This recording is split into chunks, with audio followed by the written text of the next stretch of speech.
Some SpongeBob rumors refused to die. Most were nothing more than fan theories, but a handful were confirmed by the people who actually made the show. From an octopus named after the wrong animal, to a man who landed the lead role without ever auditioning. These are the SpongeBob rumors that turned out to be true. Insanity. Section 1. The name that almost wasn't. The name Hillenburg gave his character during development was not the name the show launched with. A trademark conflict caught during production forced a replacement before anything could go to broadcast, and the name that took its place went on to become one of the most recognized in animation history. The story of why the original name had to go spread through interviews, fan guides, and trivia collections almost from the moment the show first aired, circulating for more than 20 years with a specific detail at its center that turned out to be wrong. Fans came to know this story fairly early in the show's life. SpongeBob was not always SpongeBob. He was called SpongeBoy.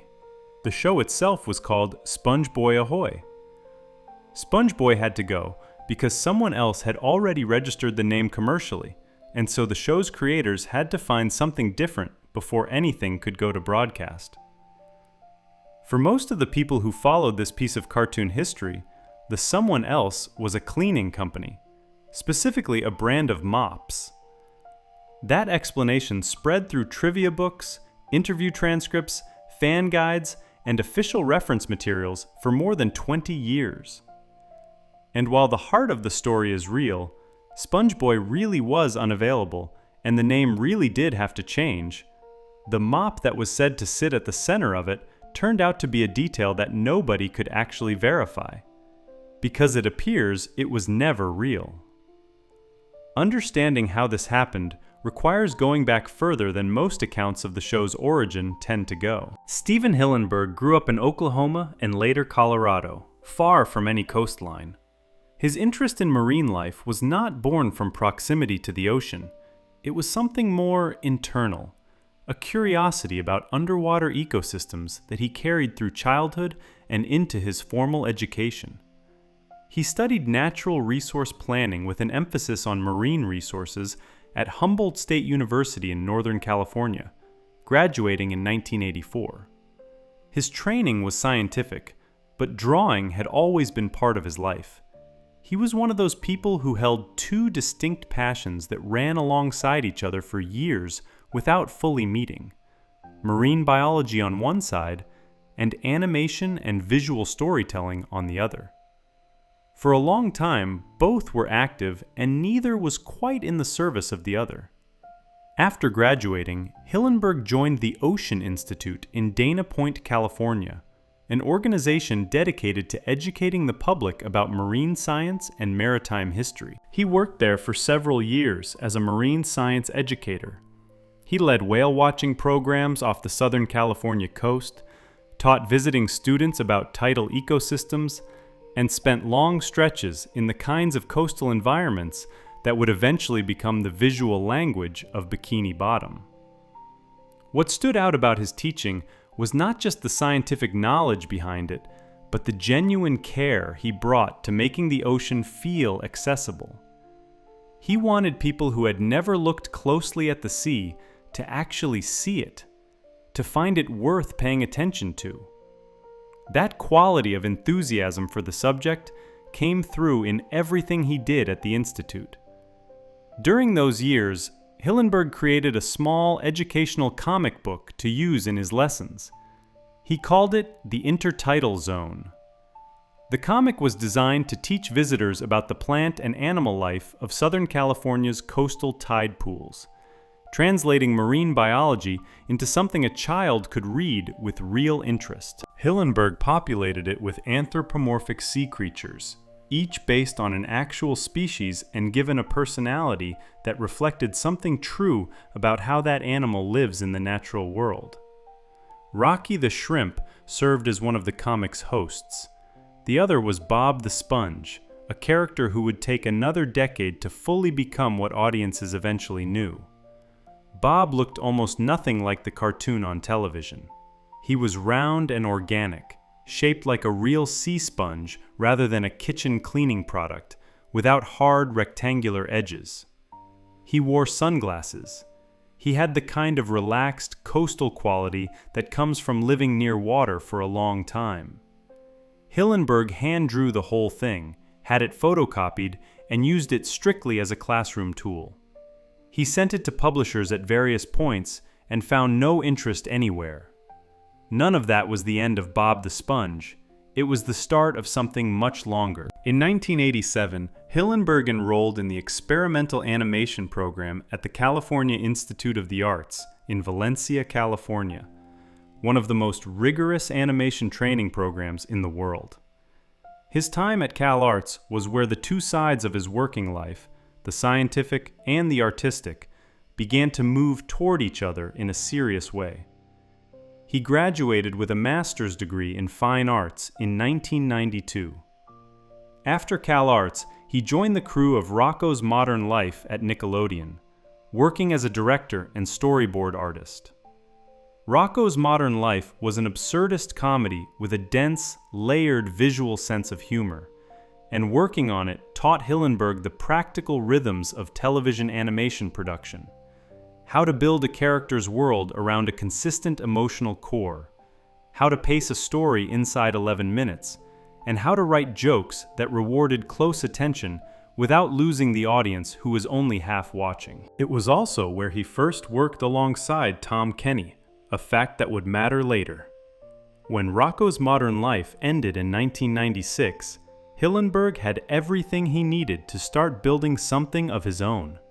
He went back to the Intertidal Zone's world and rebuilt it entirely for a television audience. The educational framing came off. Comedy and character took its place. The tide pool became a full underwater city, and Hillenburg named it Bikini Bottom. The anthropomorphic creatures became more stylized and eccentric, given jobs and routines and daily frustrations that were human in structure but strange and oceanic in their specific details. Bob the Sponge became Sponge Boy, and in making that evolution, Hillenburg made one specific design decision that set the character apart from his prototype and from almost everything else in animation at the time. Sponge Boy would look like a kitchen sponge, not a natural sea organism. The reasoning behind this choice is worth staying with for a moment. Hillenburg described his process directly in at least one interview, saying that after initially drawing natural sponges for the series, he sketched a square household sponge and felt immediately that it looked funny in exactly the right way. A natural sea sponge is soft, irregular, and organic, without the kind of hard geometry that reads cleanly on a television screen. It would have been difficult to animate consistently, difficult to build into a recognizable silhouette that worked from a distance. A kitchen sponge is already a rectangle. Rectangles have visual authority. They have clear edges and consistent proportions that hold their shape in any pose. Hillenburg also recognized that nobody had ever built an animated show around a kitchen sponge before, which gave the character a distinctiveness that was very difficult to achieve in a medium as crowded as animation. There was also something inherently funny about a perfect yellow rectangle wearing square pants and holding a spatula, a visual joke that required no explanation beyond the image itself. One detail that did not make the final cut. Hillenburg was reportedly concerned that without the word sponge prominent in the character's name and identity, younger children might mistake his creation for a block of cheese. Keeping sponge in the name was considered important for that reason alone. By the time the pitch came together in 1997, Sponge Boy had a fully realized world around him. He lived in a pineapple under the sea in the city of Bikini Bottom. He worked as a fry cook at the Krusty Krab, a fast food restaurant run by a penny-pinching crab named Mr. Krabs. He had a best friend named Patrick, a neighbor named Squidward, and a squirrel friend named Sandy, who wore a diving suit to survive underwater. In the early concept art from that period, Sponge Boy is always shown wearing his work hat from the Krusty Krab, even in scenes that had nothing to do with his job. That hat sat on his head in every sketch of him, a small detail that would change significantly before the show ever aired. The show was called SpongeBoy Ahoy, and the exclamation point in that title was intentional. SpongeBoy operated at a very specific energy level, relentlessly optimistic, completely dedicated to his work and his friendships, and gently baffling to most of the world around him. His happiness was so consistent and so total that it read as slightly strange when placed against the more cynical personalities he spent his time with. Everything about the production felt ready. At some point in the development process, Nickelodeon's legal department ran a standard trademark and copyright check on the name SpongeBoy. Productions run these checks before anything goes to broadcast, because using a character name already claimed by another company creates legal complications that are far more expensive to address after a show is on the air than before. The check came back with a problem. SpongeBoy was already in use, already registered commercially by something else. The name was not available. What that something else was is where the story picked up the inaccuracy that traveled for over 2 decades. Tom Kenny had been brought in to voice the character, a relationship that grew directly from his earlier work with Hillenburg on Rocko's Modern Life.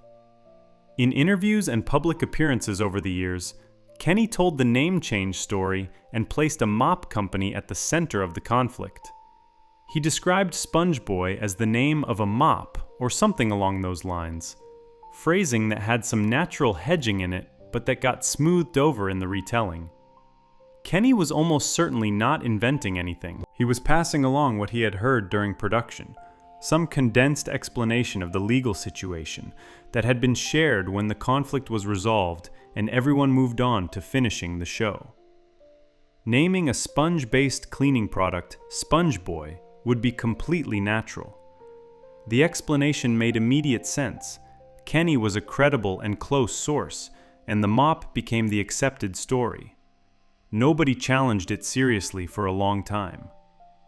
Tracking corporate trademark filings from the mid-1990s was not something fans had straightforward tools to do, and the specific details of the legal conflict were never publicly documented in any organized way. When researchers eventually did go looking for the mop, what they found was an absence. No trademark registration for a cleaning product called SpongeBoy from that period. No advertising, no corporate history, no record of a nationally sold mop that should, if it had truly existed and been commercially distributed, have left some findable trace somewhere. The evidence was simply not there at any point of entry.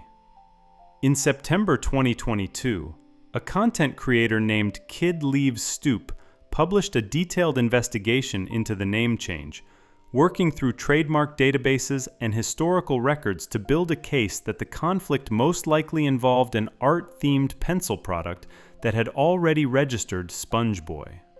One source noted that the pencil product even had a sponge-like quality to its typography, which would have made the name feel entirely natural for a creative product of that kind.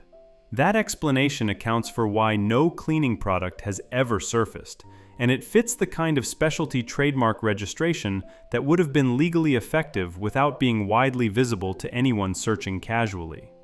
The mop version of the story, examined against the available record, did not hold up. Some genuine uncertainty still exists. The full legal documentation of the original trademark conflict has not been made publicly available, and the pencil product explanation rests on the best available research rather than a confirmed official disclosure. What can be said with real confidence is that the mop story has no supporting evidence in any searchable record, and that the most careful investigation done to date points toward the creative and art supply space rather than household cleaning products. The confirmed fact that SpongeBoy was unavailable due to a trademark conflict and the name had to change is real and has never been disputed. The mop is the story that grew in the retelling. When Hillenburg accepted that SpongeBoy was unavailable, his response was direct and fast. He kept the character, the voice, the world, the cast of neighbors, the Krusty Krab, the pineapple, the Krabby Patty, and the entire emotional logic of the show. He changed one syllable. Boy became Bob. SpongeBob SquarePants was ready to go. That speed of adaptation says something about how Hillenburg thought about what mattered. The name was not the show. The character was the show, and the character existed independently of what it was called. Along with the name, he removed the hat. The concept art from the SpongeBoy Ahoy period consistently showed the character wearing his Krusty Krab work hat, even outside the restaurant, even in scenes that had nothing to do with his job. When Hillenburg finalized the character for broadcast, the hat came off. Without it, SpongeBob's face has nothing above it creating shade or framing. His expression is fully exposed in every direction, readable from any angle, impossible to misread at a distance.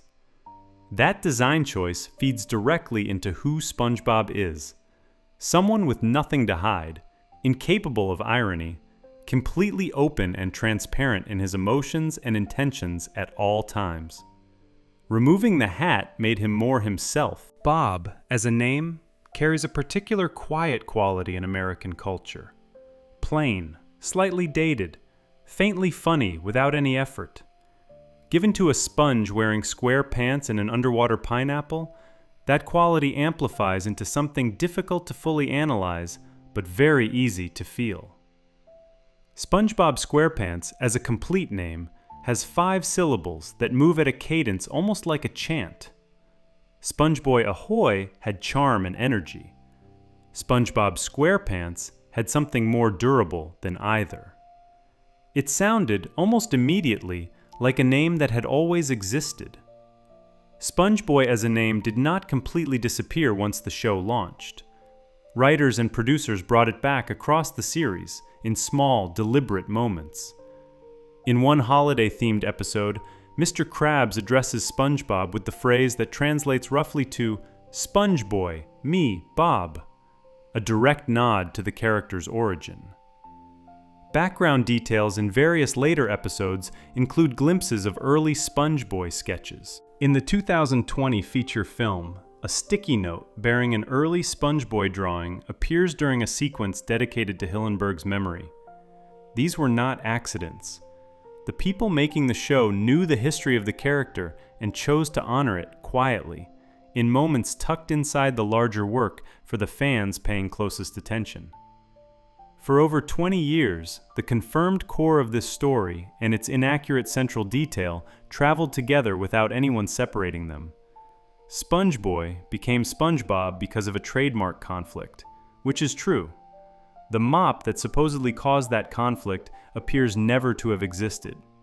A casual, condensed explanation of a legal event passed around in a busy production environment became the standard version of events because it made immediate intuitive sense, and because nobody had reason to question a source as credible as Kenny. It settled into the standard SpongeBob trivia catalog and stayed there until a careful investigation finally gave people reason to look harder.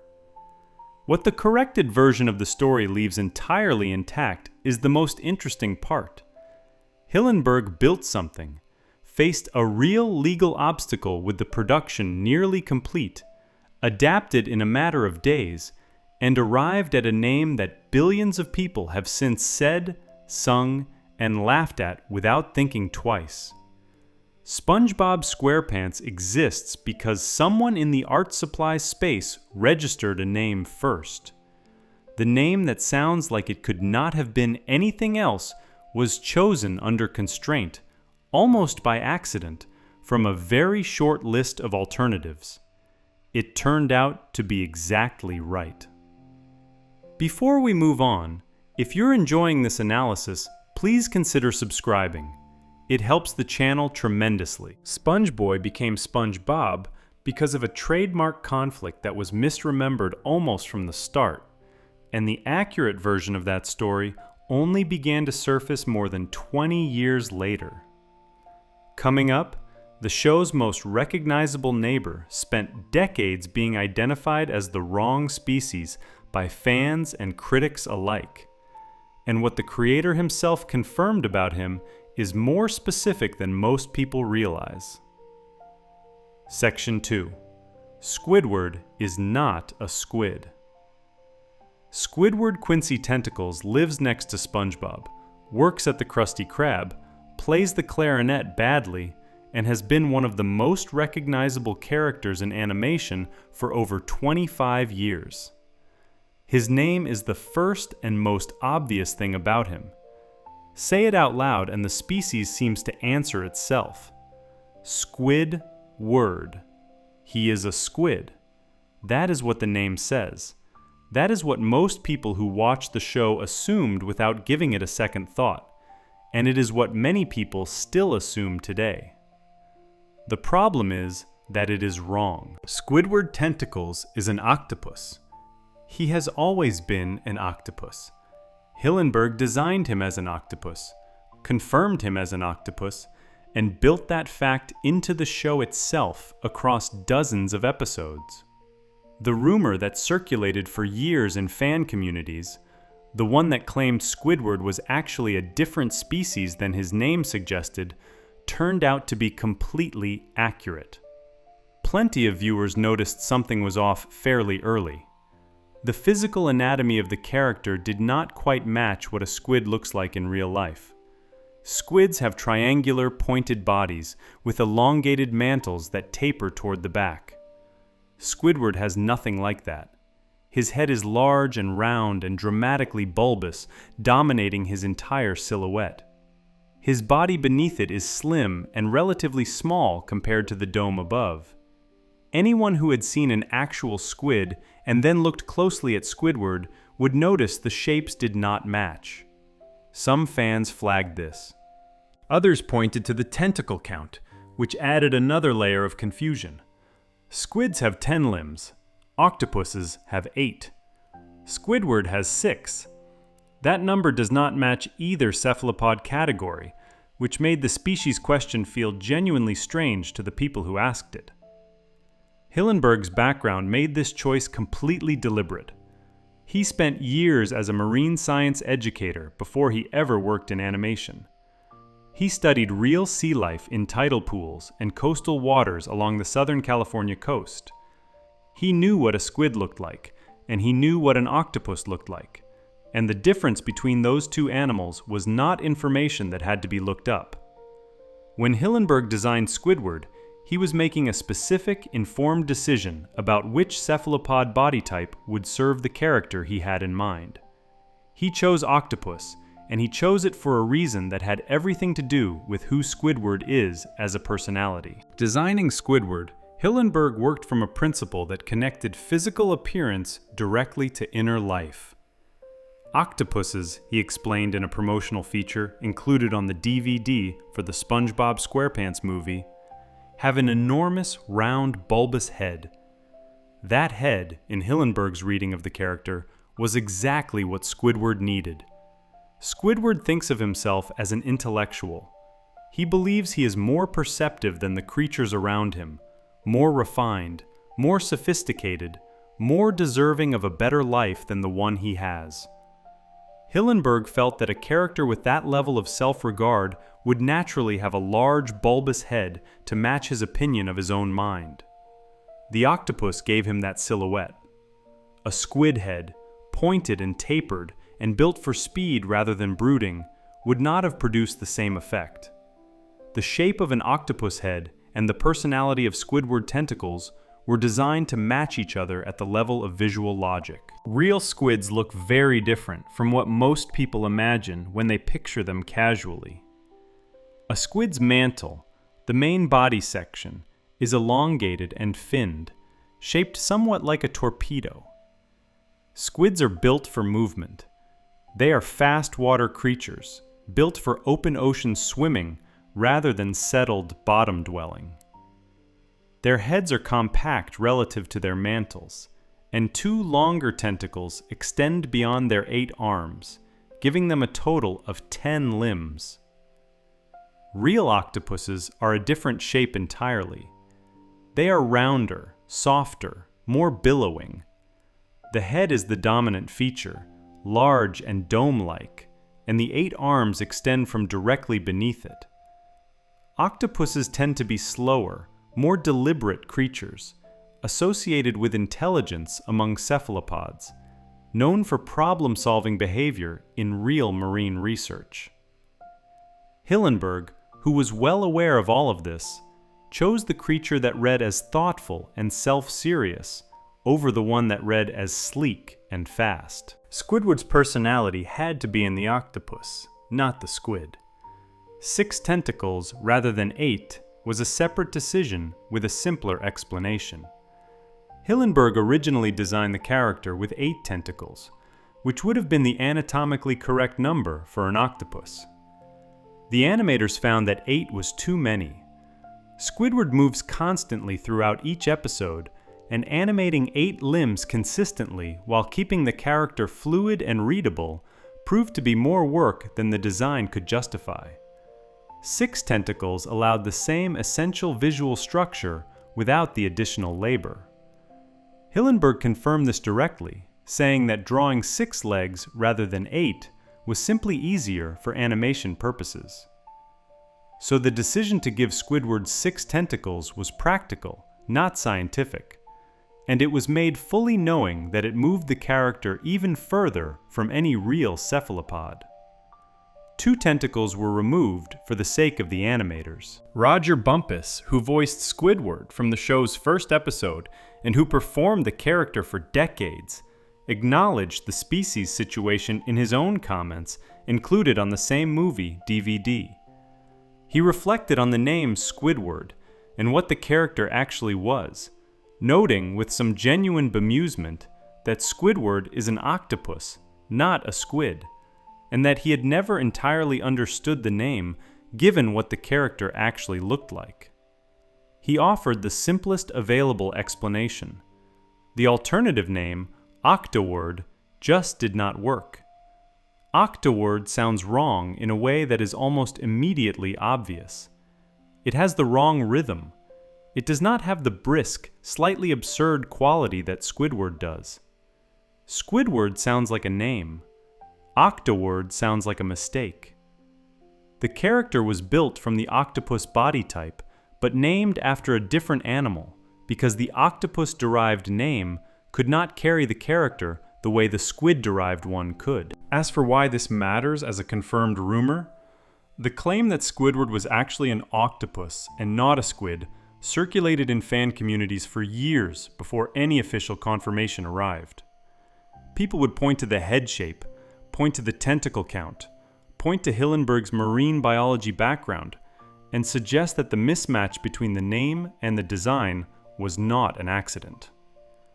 Others pushed back, arguing that Squidward's name was simply a playful cartoon decision, and that reading marine biology into it was overthinking a children's show. Both sides went back and forth on this for years, and the argument stayed genuinely unsettled for a long time in the absence of a direct statement from anyone involved in making the show. Confirmation came with the release of the SpongeBob SquarePants movie in 2004 and its accompanying DVD. Among the special features was a promotional short called Case of the SpongeBob, in which Hillenburg appeared and spoke about the characters and the world of the show. He addressed Squidward directly, introducing him as Squidward the Octopus rather than Squidward the Squid, and explained the design logic clearly. He told viewers that he liked the octopus for this character because of the species' large, bulbous head, and that a head of that shape suited a character who believed himself to be an intellectual. The octopus head, in Hillenburg's words, was exactly what Squidward needed. This was not a secondary comment or an ambiguous aside. It was a direct, confident statement from the show's creator about what the character was, delivered on a major official release. The fans who had suspected Squidward was not a squid had been right all along. Hillenburg's reasoning was specific enough that it doubled as a piece of actual character analysis. The connection he drew between the physical form of an octopus and the psychological makeup of Squidward was intentional and thought through. Squidward lives in an Easter Island head house, plays clarinet as seriously as a professional musician, paints self-portraits, and conducts himself with the dignity of someone who believes the world has not adequately recognized his gifts. He is, in his own estimation, surrounded by mediocrity. The round, imposing head of an octopus, placed on a slim body, communicates that kind of self-importance visually before the character says a single word. Hillenburg understood that the shape of a character's head tells the audience something about how that character sees themselves. He chose the shape that matched the self-image. Beyond the promotional video, the show itself encoded the answer in multiple places across its run. Over the years, various episodes confirmed Squidward's species directly in dialogue. In one episode, Squidward refers to himself at the moment of his own birth as an octopus. In another, Plankton addresses him using the word octopus. In a third, Squidward argues that he has no fin bone and identifies himself directly as an octopus in a moment of frustration. A customer in yet another episode looks at Squidward and refers to him as an octopus out loud. These moments were not accidents or continuity errors. They were consistent with a species identity the creative team had established from the beginning and continued to reinforce across the show's history. The writers knew what Squidward was because Hillenburg had made it clear. Deep in the show's 10th season, an episode called Feral Friends put the species question beyond any remaining doubt for anyone who had still not seen the DVD feature. When a strange chemical causes the residents of Bikini Bottom to revert to their wild, primal animal states, Squidward transforms into a giant octopus. He is then referred to by name as an octopus by another character in the episode. No hedging, no ambiguity. The show, in its own canon, showed Squidward's true form and labeled it. An episode of the series confirmed, inside the series itself, exactly what the show's creator had stated years earlier in a DVD special feature. The rumor was right on every level. Vincent Waller, who served as a storyboard artist and later a showrunner on the series, acknowledged in separate comments that Squidward was an inherently challenging character to draw. His head shape is unusual enough that maintaining consistency across thousands of animation frames required deliberate attention. The head that Hillenburg built from the octopus body type, the large bulbous dome that expressed Squidward's self-regard, was also a head that made the animator's job harder than a simpler or more conventional shape would have. Waller noted that Squidward's emotions, while strong, tend to stay in a narrower range than a character like SpongeBob, whose face can distort dramatically in any direction. Getting real expressiveness out of Squidward required working around the constraints of a very particular head shape. The octopus design served the character's personality perfectly and made the animator's job harder at the same time. Knowing what Hillenburg knew about marine life, the fact that he gave his intellectual, self-serious character a physically octopus-inspired design and then named him after a different animal reflects the kind of layered thinking that ran through the show's construction. Hillenburg was aware that most casual viewers would never notice the mismatch. The name Squidward would do what names usually do, which is substitute for any real examination of the thing named. Children watching the show would call Squidward a squid because the name said squid, and that would be the end of it for the vast majority of the audience. Hillenburg built the real answer into the design anyway, for the people who looked close enough to find it. Over the course of the show's entire run, the confirmed truth about Squidward's species existed in plain sight in multiple places at once. It was in the shape of his head, which matched an octopus and not a squid. It was in the DVD feature where Hillenburg stated it directly. It was in the dialogue of multiple individual episodes. It was in the Feral Friends transformation sequence. The fans who circulated the claim that Squidward was actually an octopus were not reading too deeply into a cartoon. They were following a trail that the creator had laid down in the design itself and then confirmed repeatedly in official materials and in the show over the course of more than 2 decades. The rumor was true the entire time. From the first episode through to the last time anyone on the writing staff put the word octopus in Squidward's mouth. What the Squidward species story demonstrates, more than anything else, is the kind of audience Hillenburg was making the show for. He built a character whose name and whose body told 2 different stories, fully aware that almost everyone would read only the name and stop there. The people who looked at the physical design, who knew their marine biology, or who thought carefully about what they were actually seeing, would find the real answer embedded in the shape. That kind of layering, information hidden in plain sight, inside what looks like a simple cartoon, runs through SpongeBob SquarePants in ways that took years to fully surface. Squidward's species was one of the earliest examples, and one of the most clearly confirmed. Before we move on, if you're enjoying this analysis, please consider subscribing. It helps the channel tremendously. Squidward was always an octopus, confirmed by the creator himself and reinforced throughout the series, but most audiences never looked past the name long enough to find that out. Coming up, the rumor about where Bikini Bottom is located and what happened there in the real world turned out to be true in ways that make the show significantly stranger than it appears on the surface. Section 3. The town that radiation built. Bikini Bottom sits at the bottom of a sea that has a real name, below an island group that has a real history, and within a geography that was not invented by a cartoon writer dreaming up something whimsical. The name Bikini Bottom was not chosen because it sounded funny, though it does.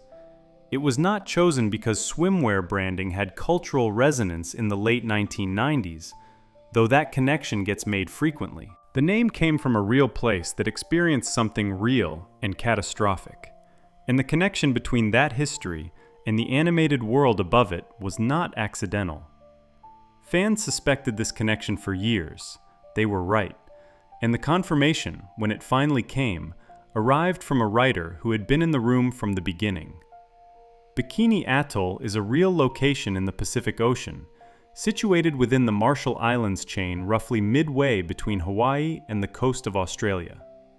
It is a coral atoll, a ring of low-lying islands and reef enclosing a central lagoon, and it sits in open ocean far from any major population center.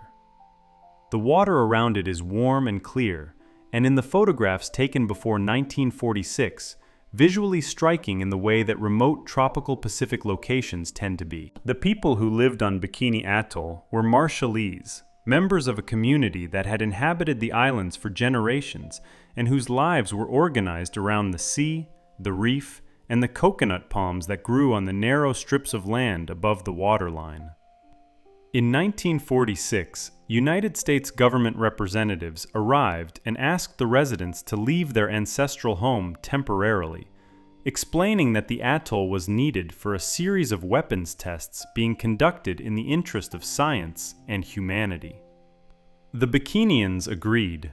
Most of them never returned permanently. Between 1946 and 1958, the United States conducted 23 nuclear weapons tests at Bikini Atoll. The tests ranged from smaller detonations designed to study specific military questions to enormous explosions that were among the largest ever created by human activity. On March 1, 1954, a test codenamed Castle Bravo produced a blast equivalent to roughly 1,000 times the power of the bomb dropped on Hiroshima in 1945. The explosion was far larger than the scientists expected. The fallout spread across a much wider area than the exclusion zone that had been established, contaminating nearby atolls and exposing their populations to radiation. The Bikinians who had been relocated were eventually allowed to return to their home islands in the 1970s, but were removed again in 1978 after it became clear that radiation contamination in the local food supply had given the returning residents the highest levels of radioactive cesium exposure of any known human population. The atoll remains largely uninhabited and will continue to be contaminated for thousands of years. Among the tests conducted at Bikini Atoll, one was detonated underwater. The explosion sent an enormous column of water upward from the lagoon, creating a distinctive visual shape as it expanded, collapsed, and settled into a low, spreading cloud that sat above the water's surface. That detonation was photographed extensively, and the images of it circulated widely in the decades that followed, appearing in news archives, history books, and documentary footage. The shape created by an underwater nuclear explosion has a particular character: the column rising, the spreading dome, the circular wave moving outward from the point of impact. Anyone who had seen those photographs and who had also watched SpongeBob SquarePants carefully might have noticed something. Every significant explosion in SpongeBob SquarePants is rendered in a shape that mirrors the visual signature of an underwater nuclear detonation. The column rising, the spreading cloud, the circular pressure wave moving outward from the center. The show's animators drew explosion after explosion in that distinctive shape across hundreds of episodes. And that shape was not the generic cartoon explosion that other animated series used. It was specific, it was consistent, and for years, fans pointed to it alongside the name Bikini Bottom and asked whether the connection was intentional. Long before any official statement from the creative team, the nuclear theory had developed a substantial following in online fan communities. The logic of it was straightforward. Bikini Atoll was used for nuclear testing. Bikini Bottom sits beneath Bikini Atoll. The creatures living in Bikini Bottom have been mutated by radiation, which is why they can talk, build architecture, drive vehicles, play musical instruments, run businesses, and generally behave in ways that no real sea creature does. The anthropomorphism that seemed purely absurd on the surface had a scientific mechanism hidden beneath it, one grounded in actual history rather than fantasy. Fans spread this reading across forums and video essays for years. Some people found it compelling. Others found it overcomplicated for a cartoon about a sponge who flips burgers. The theory remained unconfirmed by anyone on the production. In late 2024, Esquire published a roundtable conversation featuring the main voice cast of SpongeBob SquarePants. Present were Tom Kenny, the voice of SpongeBob, Roger Bumpus, the voice of Squidward, Bill Fagerbakke, the voice of Patrick, Clancy Brown, the voice of Mr. Krabs, Carolyn Lawrence, the voice of Sandy Cheeks, and Mr. Lawrence, who voices Plankton and also served as a writer on the series for many years. The conversation ranged across the show's history, its characters, and its production. At one point in the discussion, the nuclear theory came up directly. Roger Bumpus said that he had always liked the theory connecting the show to atomic testing at Bikini Atoll. The response from Mr. Lawrence was immediate. He said it was true. He said it was absolutely true. Bumpus expressed genuine surprise at this, telling the group that he had been informing people the theory was not accurate for years. Lawrence confirmed again, saying it was true, that it was absolutely true, and that this was part of the fun of the show, exploring how far they were taking the concept of Bikini Bottom being a nuclear test site. The exchange, captured in a filmed roundtable that was made publicly available, settled the question that fan communities had debated for years. The nuclear theory was not a coincidence. It was a deliberate creative foundation.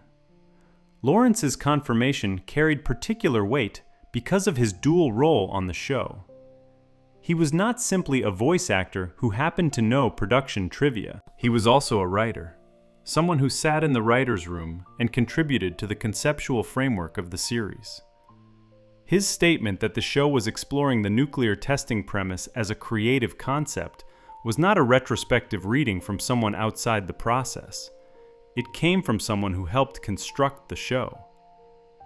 The nuclear test site was always there, embedded in the premise, operating as the off-screen explanation for why a talking sponge could exist in an underwater city below a real Pacific atoll where 23 bombs had been detonated decades before the show began. Bumpus's reaction to the confirmation is itself revealing. He had apparently understood the Bikini Bottom connection in purely geographic or aesthetic terms, as a funny name for an underwater cartoon city, without knowing that his colleagues had been working from a more specific interpretive frame. His years of denying the nuclear theory to fans who brought it up had been genuine, not deflection. He simply had not known. That an actor who performed in hundreds of episodes of the show was surprised to learn that one of its foundational premises was nuclear contamination tells you something about how quietly this element had been embedded in the series. It was not advertised. It was not explained in the show. It sat underneath everything as an unspoken given. Lawrence went further in his comments than simply confirming the nuclear testing connection. He described an element of the show's original concept that complicates its relationship with the rest of the franchise.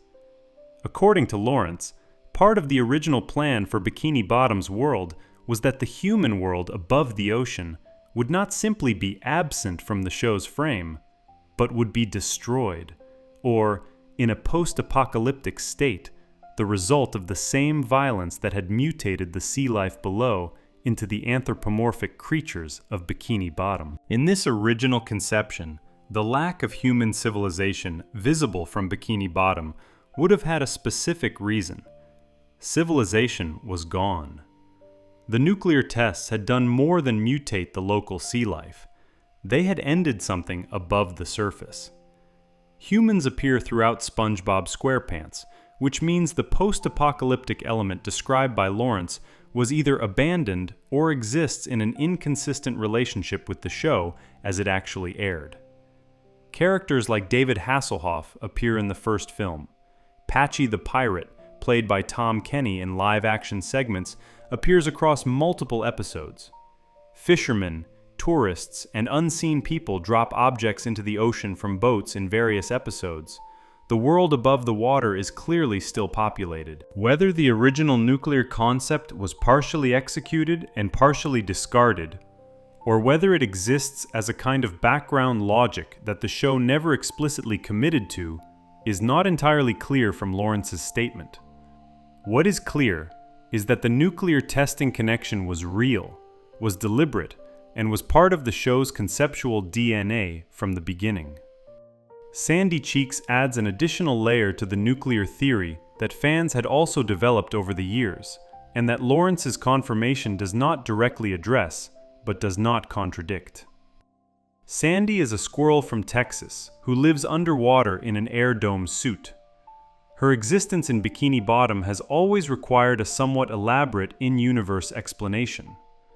One thread of fan reasoning pointed to the fact that live animals, including squirrels, were transported on naval vessels during the nuclear tests at Bikini Atoll. A squirrel exposed to the fallout from those tests, in this reading, might have survived and adapted in ways that produced Sandy's particular combination of characteristics: exceptional strength, advanced scientific intelligence, and the need for a pressurized air supply to survive in an underwater environment that should have been immediately lethal to a land mammal. Her name, Sandy, could reference the massive amounts of sand dispersed by the underwater detonations. Whether Hillenburg and Lawrence designed Sandy with that specific reading in mind has not been confirmed, but the theory fits within the framework Lawrence described. Other elements of Bikini Bottom that had seemed purely absurd took on different textures after Lawrence's confirmation. Rock Bottom, the extremely deep and strange location visited in one of the show's most unsettling early episodes, sits far below Bikini Bottom itself and is populated by creatures even more bizarre and alien-seeming than the regular Bikini Bottom residents. Fan interpretations of Rock Bottom as a crater formed by one of the deeper underwater detonations had circulated for years. The creatures that live there, stranger and further from recognizable form than the citizens of Bikini Bottom, might represent a population more directly exposed to the test's point of impact. The show never confirms this, but Rock Bottom's existence as a place even further outside normal reality than Bikini Bottom fits logically within the nuclear framework Lawrence described. What the nuclear confirmation changed about how the show reads is not the content of any specific episode. SpongeBob SquarePants does not become a darker or more disturbing show when watched with the nuclear history in mind. The comedy, the characters, and the warm center of the series remain exactly as they were. What changes is the sense of what is sitting underneath all of it. Bikini Bottom was always named after a place where something terrible happened to both the land and the people who lived on it. The animated city built on top of that history was full of cheerful, mutated creatures going about their daily lives, completely unaware of the process that produced them. That is not a joke the show was making about nuclear testing. It is a creative premise that Hillenburg and his team derived from a real place, and it gave the world of the show a depth that most of its audience never knew was there. Bikini Bottom's name was always the most visible clue. The real Bikini Atoll is not an obscure piece of Cold War history, but it is also not the kind of history that tends to come up in conversation about children's cartoons. The people who caught the name and followed it to the real place, and then to the real events that happened there, and who concluded that the connection was intentional, had been right all along. The show confirmed it more than 2 decades after it began. Before we move on, if you're enjoying this analysis, please consider subscribing. It helps the channel tremendously. Bikini Bottom's nuclear history was embedded in the show from the start, and confirmed by a writer who helped build it decades after fans first started making the connection. Coming up, the story of how the show's creator originally intended to end everything after 3 seasons, and how the network's refusal to let that happen reshaped SpongeBob SquarePants in ways the audience felt immediately. Section 4. 3 seasons was enough. From the beginning of the show's life, Hillenburg had a special endpoint planned. 3 seasons of television, a movie to close things out properly, and done. He did not want SpongeBob SquarePants to outlast its own best years. He had watched other animated series continue past the point where the creative energy was real, and felt that the show he had built deserved a clean finish rather than an extended decline. Nickelodeon refused to honor that timeline. The show was generating too much revenue and drawing too large an audience for the network to let it stop. And Hillenburg's preference to end things after the movie was overruled.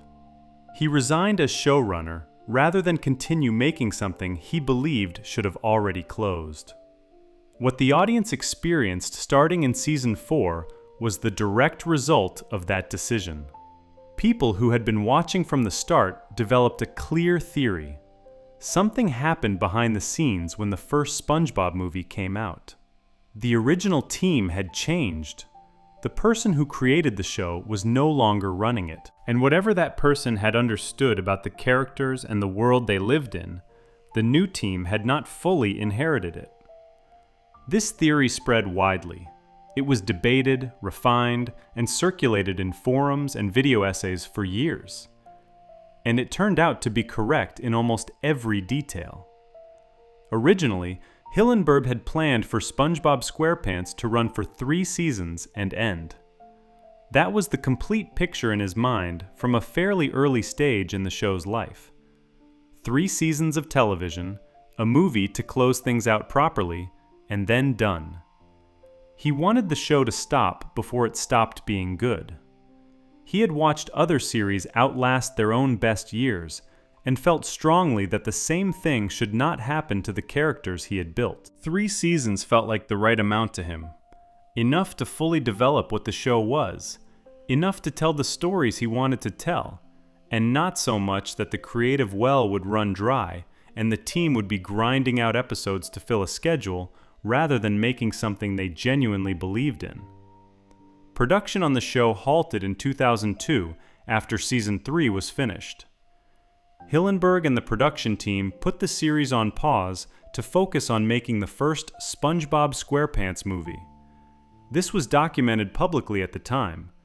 In April 2002, the Los Angeles Times reported that Hillenburg would not be renewing his contract with Nickelodeon in the conventional sense, with Hillenburg stating he definitely needed a break and that he wanted to focus on the film.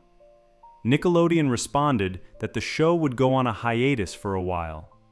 Speculation immediately grew that the series might not return at all beyond what had already been produced. Nickelodeon, for its part, spent the next 2 years extending and re-airing Season 3 programming to fill the gap the hiatus created. The network confirmed that there had been a delay and a significant built-up demand as a result. Making the movie took roughly 2 years. The SpongeBob SquarePants movie was released in November 2004 and was a commercial success, performing well at the box office and generating strong reviews relative to most theatrical releases based on children's television properties. Hillenburg had never actually wanted to make a movie in the first place. He said in interviews that he initially had no interest in producing a feature because he felt that what the show wanted to say did not need a longer format. He liked short-form animation. The story that eventually became the movie was the one that finally convinced him a longer format was justified, specifically because it was a road trip adventure that genuinely could not be compressed into 11 minutes. He made the movie on those terms, as a natural extension of the story the show had been telling, and as the end point for the whole thing. Everything about the SpongeBob SquarePants movie was constructed with a finale's logic. SpongeBob spends the film proving himself worthy of a promotion he has long been denied, ultimately saves Bikini Bottom, and is named manager of the Krusty Krab 2 by Mr. Krabs in the closing scenes. It is a satisfying conclusion that resolves the central emotional question of SpongeBob's professional life: whether the work and the loyalty and the effort would eventually be recognized. The ending also gave Squidward, Patrick, Sandy, and the rest of the cast meaningful moments of resolution. Hillenburg designed the film as a place to leave these characters. He was not planning to come back to them. Nickelodeon's position on ending the show was not complicated. The network could not afford to let it go. SpongeBob SquarePants was at that point their most successful property in the history of the network. More than 50 million viewers a month were watching by the time Season 3 was airing. The ratings during the hiatus, even while the network was replaying old episodes, remained strong. The built-up demand Nickelodeon had identified was real and commercially significant. The movie performed at the box office. The merchandise revenue was enormous. Nickelodeon's internal calculation was straightforward. The show was making too much money to stop. The network's own documentation of this moment, referenced in multiple production histories, uses language that is unusually direct. Nickelodeon simply could not afford to end the show. Rather than continue under those terms, Hillenburg resigned as showrunner. He did not fight Nickelodeon publicly or make statements framing himself as a victim of the network's commercial interests. He stepped down, appointed someone he trusted deeply to take over, and moved to a smaller advisory role in which he could review episodes and offer notes without being responsible for the daily operation of the production. Paul Tibbitt, who had been with the show as a writer, director, and storyboard artist from the beginning, became the new showrunner. Hillenburg considered Tibbitt one of his most valued collaborators and said publicly that he totally trusted him. The transition was handled quietly and professionally, But Hillenburg's reasons for stepping down were not a secret. He had wanted to end the show. The network had refused. He was not willing to stay on in a capacity that required him to keep making something he believed should have stopped. Paul Tibbitt took over a production that had already lost something significant simply through the departure of its creator. Tibbitt was a skilled and experienced animator and writer, someone who had been central to the show's original success and who knew the characters well. But running a show is different from being a contributing voice within a show, and the specific creative instincts that had made SpongeBob SquarePants feel the way it did were bound to shift when the person who had developed those instincts left. Tibbitt also inherited a situation in which Nickelodeon's pressure to keep producing would not ease. The show now needed to keep going indefinitely, which meant the creative team would eventually be working without the safety net that a planned ending provides. Most of the original writing staff followed Hillenburg out the door, which compounded the difficulty of the transition. The writers who had built the show's particular voice alongside Hillenburg, who knew what kinds of jokes worked and what kinds did not, who understood why SpongeBob's optimism needed to stay genuine rather than becoming a cartoon shorthand for stupidity. Many of those people left. The writers who came in to replace them faced the challenge of maintaining a distinctive voice without having been part of creating it. Season 4 holds up reasonably well by most assessments from longtime fans. Season 5 began to show more noticeable problems.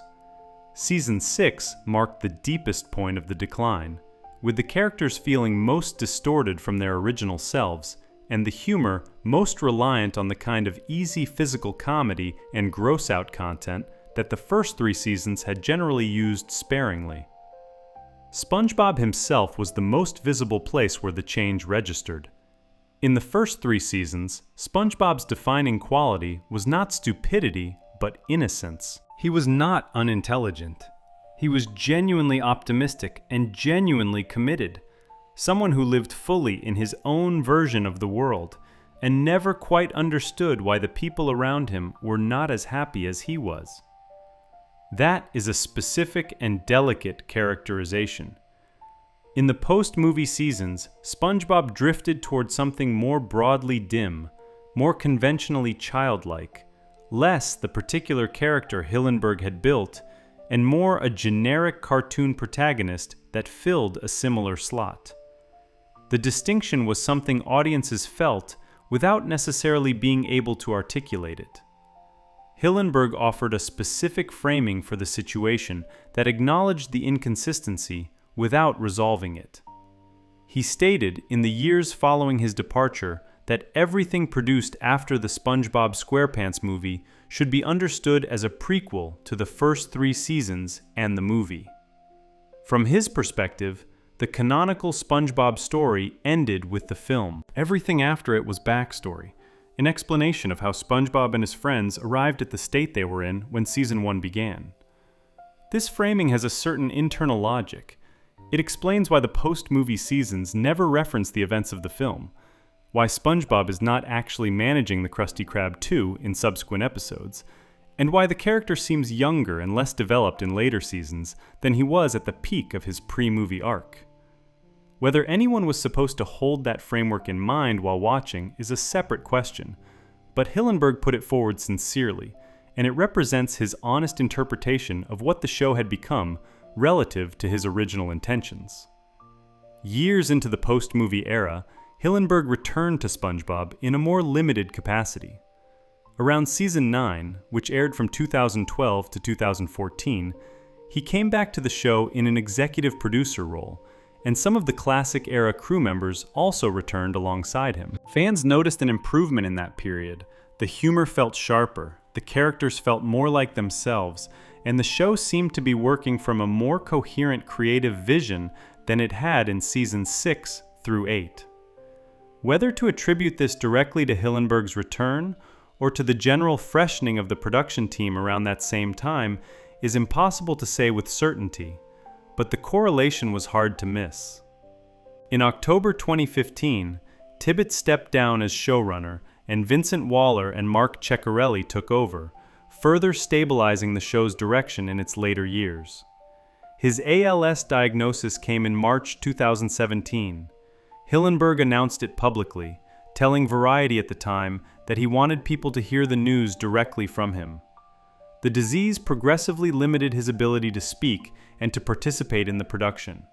He stopped coming to the studio in August 2018, 3 months before his death on November 26th of that year, at 57 years old. Nickelodeon announced that the show was not being canceled.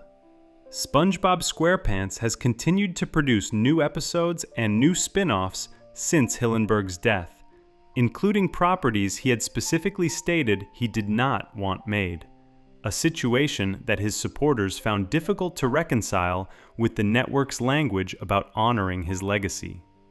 Taken together, this story confirms something that audiences sensed and discussed for 20 years. Hillenburg tried to end SpongeBob SquarePants on his own terms and was overruled by a network that needed the property too much to let it close. The quality decline that fans noticed and argued about and tried to explain was a direct consequence of that decision. The people who said the show changed when Hillenburg left were right. The people who said the network forced the show to continue past its natural stopping point were right. The people who sensed that seasons 1 through 3 and the first movie represented a complete story that had been designed to end were right about that too. All of it was confirmed in the production history, in Hillenburg's own public statements, and in the documented record of what happened at Nickelodeon in 2004. 3 seasons was enough. Hillenburg knew it. The show he built with that belief in mind still stands as the clearest expression of what he was trying to make, and the distance between those 3 seasons and everything that followed has only grown more apparent with time. Before we move on, if you're enjoying this analysis, please consider subscribing. It helps the channel tremendously. Hillenburg tried to end SpongeBob after the first movie and left rather than continue, a decision whose consequences became visible to audiences almost immediately. Coming up, the story of how the show's opening episode reached television before it was supposed to, and what that first airing actually looked like compared to what most people remember watching. Section 5. The pilot that existed before the show. 2 dates matter when it comes to SpongeBob SquarePants and television history, and most people only know one of them.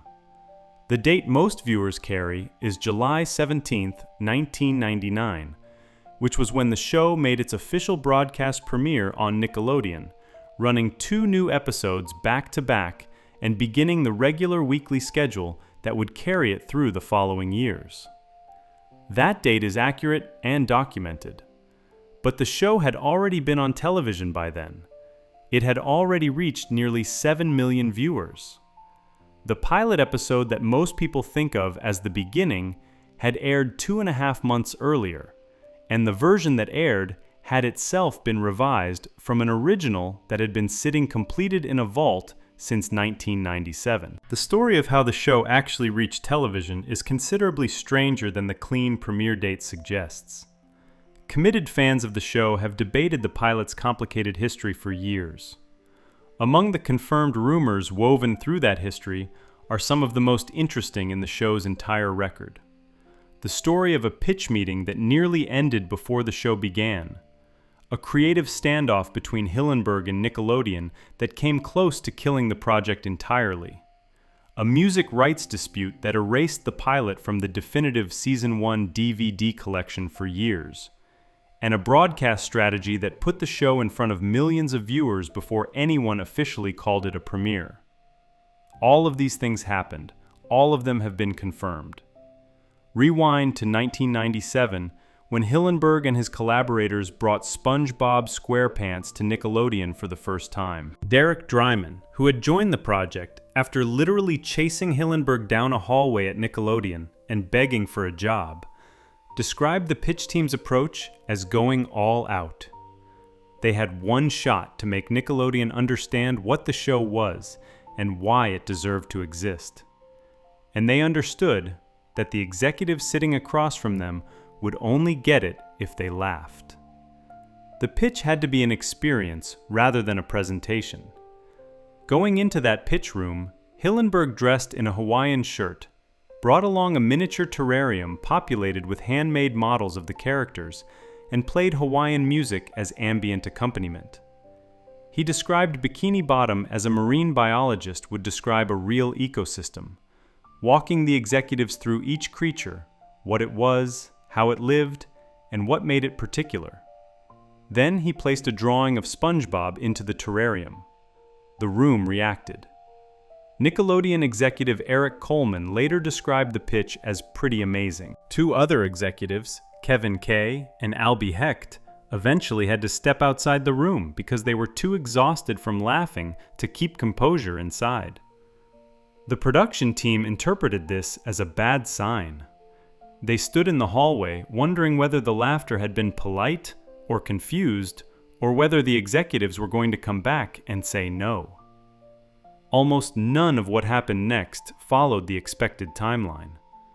Dryman had assumed the executives would return to New York to deliberate for weeks before giving a response. Instead, they came back in what seemed like minutes and said they wanted to make the show.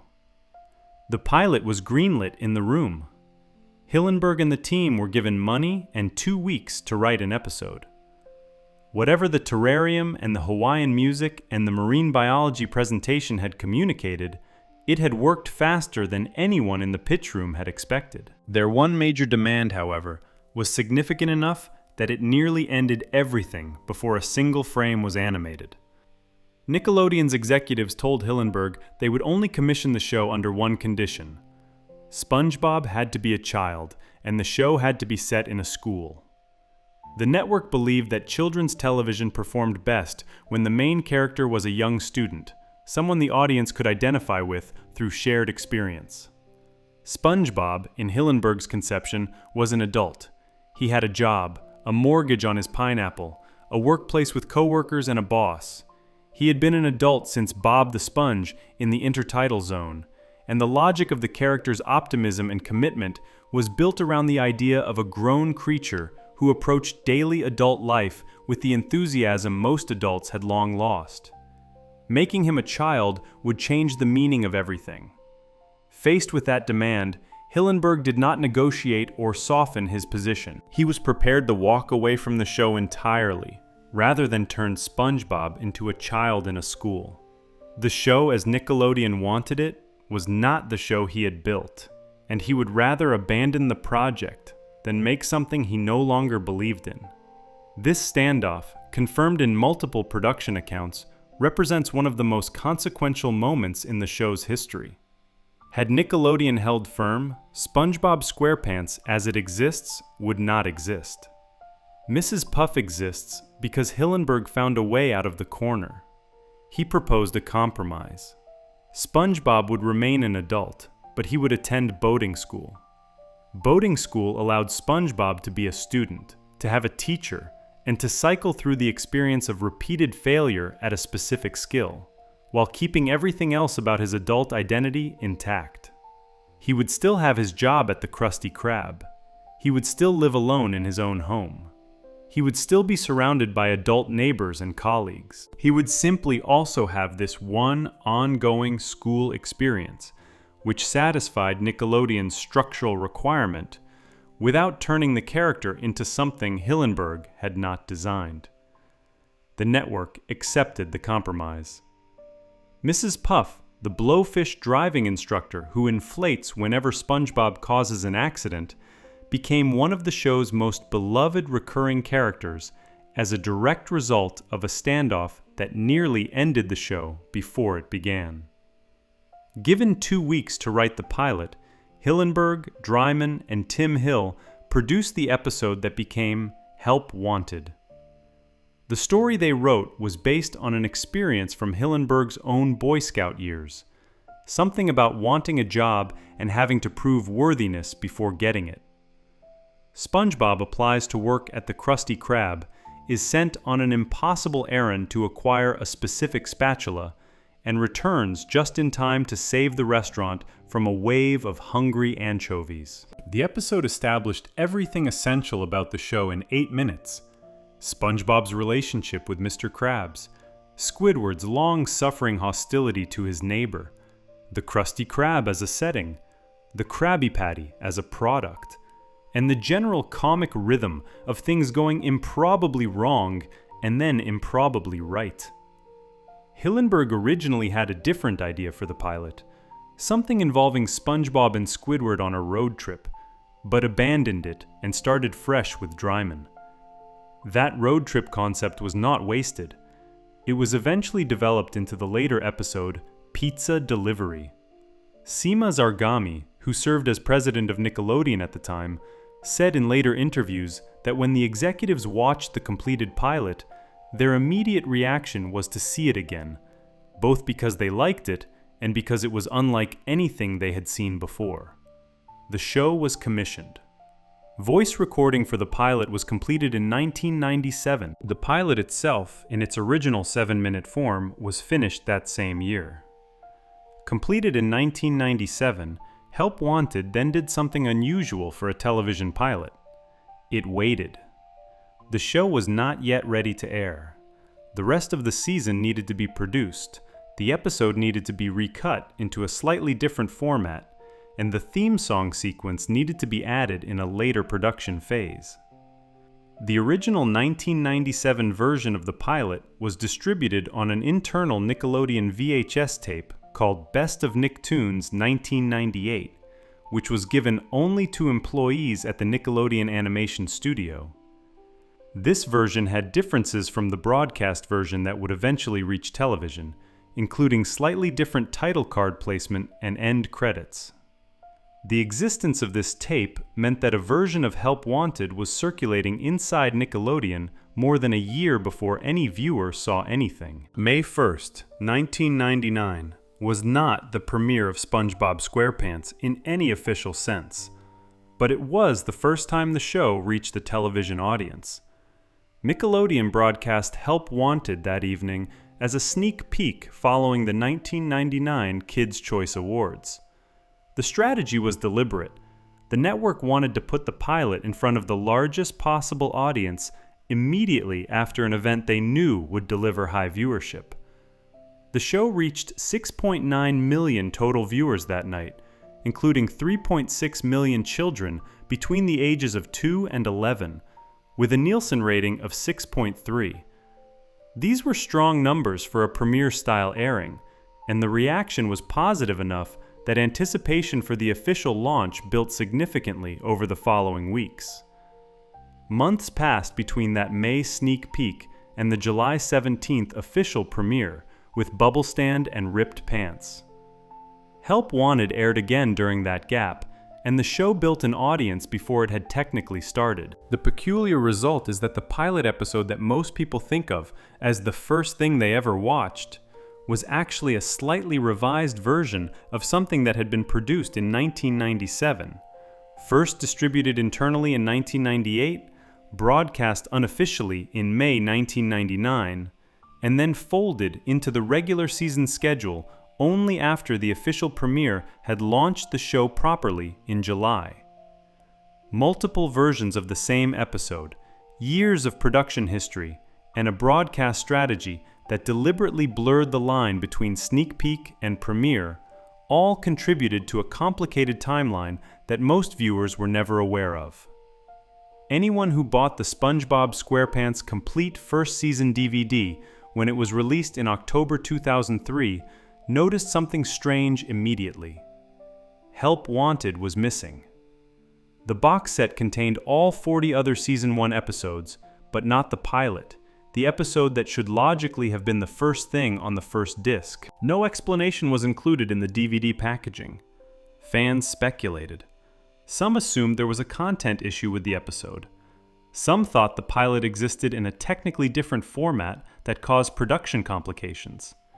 Some guessed that the rights situation around the episode was complicated in some way they could not identify. Derek Dryman eventually confirmed the real answer.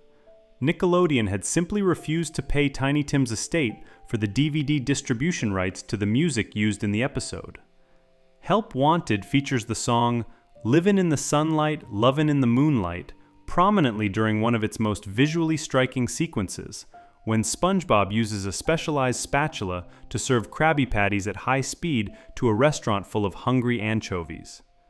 The song plays loudly and joyfully beneath the sequence and is central to the scene's effect. The song was originally written in 1930 for a French film, then covered by the eccentric singer Tiny Tim in 1968, which is the version the episode uses.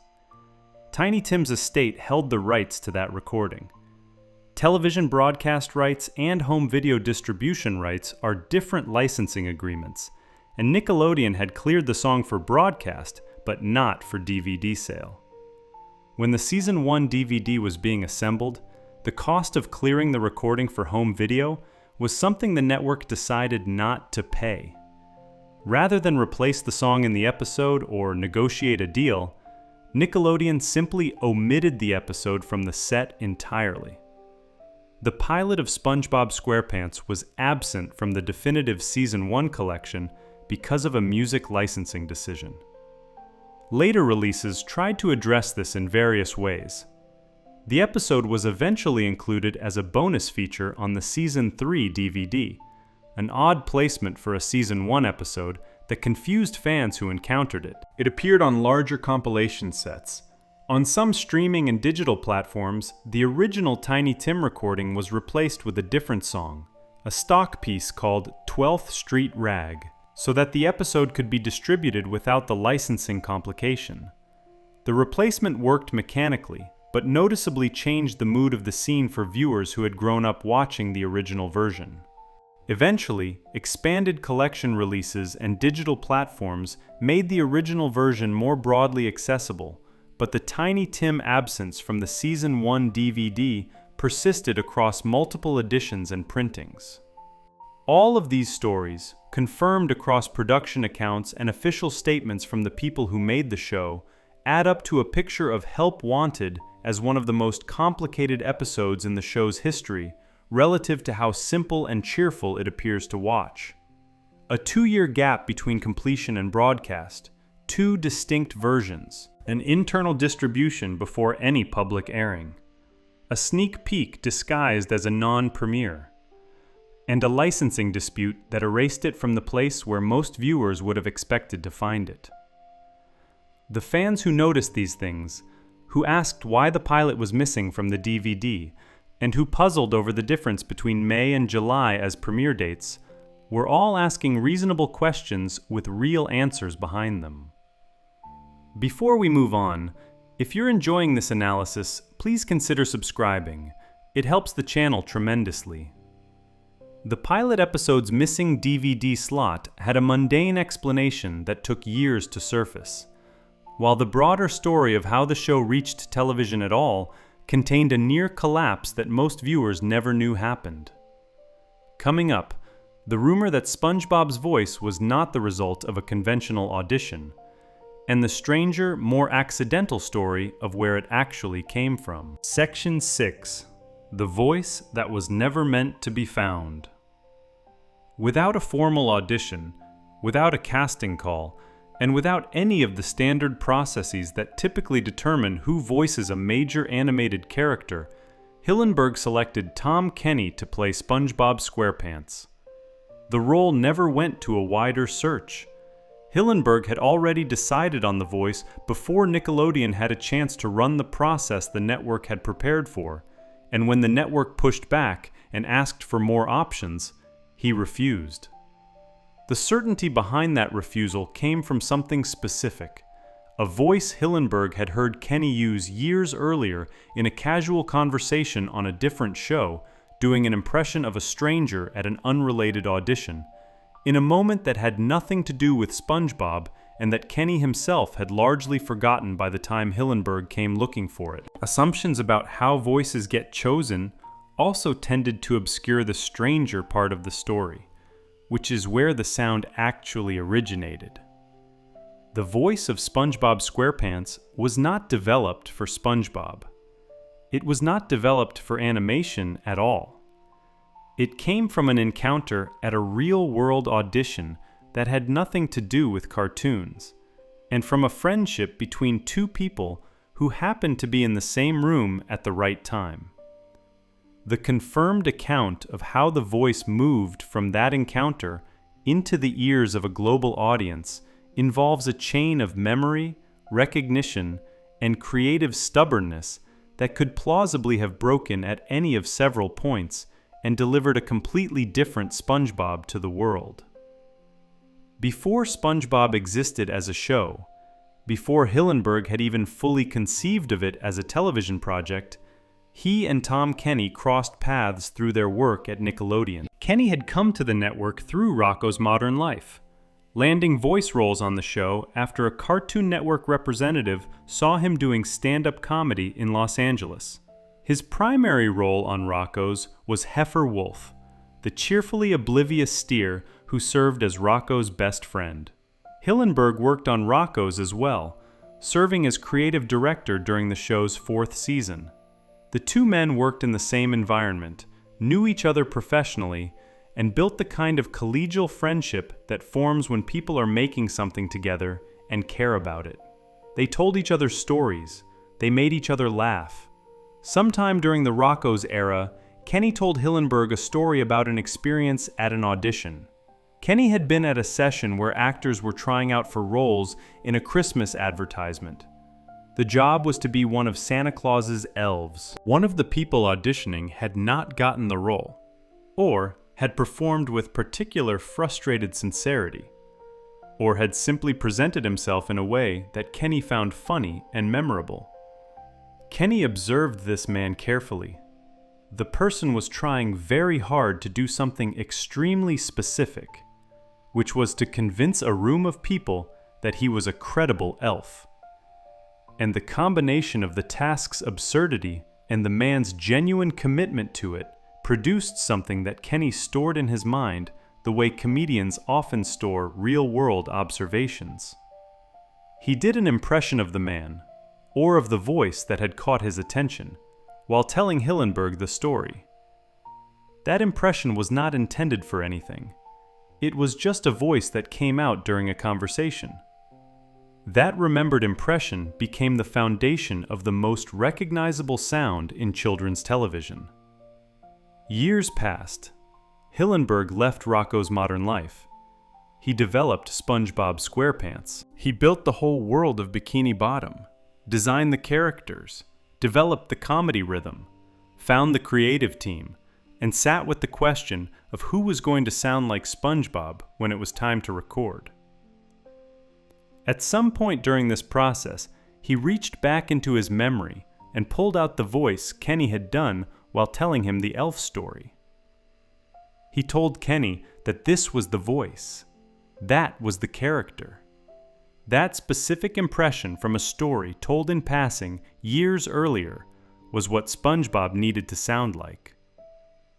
Kenny's account of this, given in interviews years after the show launched, describes Hillenburg as having somehow retained a precise memory of a voice that Kenny himself had essentially forgotten about. It was never intended for anything. It had existed only as a moment in a conversation. Hillenburg had held on to it anyway. A female alligator named Al, who appeared in one episode of Rocko's Modern Life, was the closest thing to a prior existence that SpongeBob's voice had before the character was created. The Rocko's episode is called Dear John, and Al is a minor background character with a brief scene. Kenny had used that voice for Al, the same voice that came from the elf audition story, in what was essentially a throwaway performance in a single scene of a show he was not even a lead on. The fact that Hillenburg had witnessed Kenny use the voice while working on Rocko's, and had specifically retained it as the sound he was eventually going to use, is one of the stranger creative coincidences in the show's history. A female alligator in a background scene of an entirely different cartoon was the first version of SpongeBob's voice.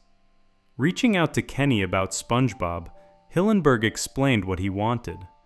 Kenny would voice the main character, and the voice should be the one from the Rocco's scene. The problem was that Kenny had largely forgotten what the voice sounded like. The performance had been minor years earlier, and he had not used that particular sound again between then and now. He could not simply reproduce it on demand from memory because the memory was not precise enough to work from. This is the kind of gap that in most productions would be bridged by the actor developing something new. Instead, Hillenburg did something that speaks to how specifically he had held on to the original impression. Pulling out a recording of the Rocco's Modern Life episode, Hillenburg played Kenny the scene with Al the alligator so that Kenny could hear himself doing the voice he was now being asked to reproduce. The show's creator essentially had to teach the voice's originator how the voice sounded by playing him back his own earlier performance. That dynamic, which has been described in various production accounts of the show's origins, sits at the center of how SpongeBob got his sound. It was not found through auditions, not developed through experimentation, not stumbled upon during a creative session. It was something Hillenburg had identified years earlier and waited to deploy until the character who needed it finally existed. Jess Harnell also auditioned for the role, which is the one point at which the conventional audition process did touch the SpongeBob casting story. Harnell is a professional voice actor with a long career, and his audition for the part represents the standard route that the role could have taken. He was not chosen. By all available accounts, the decision had already been made before the wider audition process had any meaningful influence on the outcome.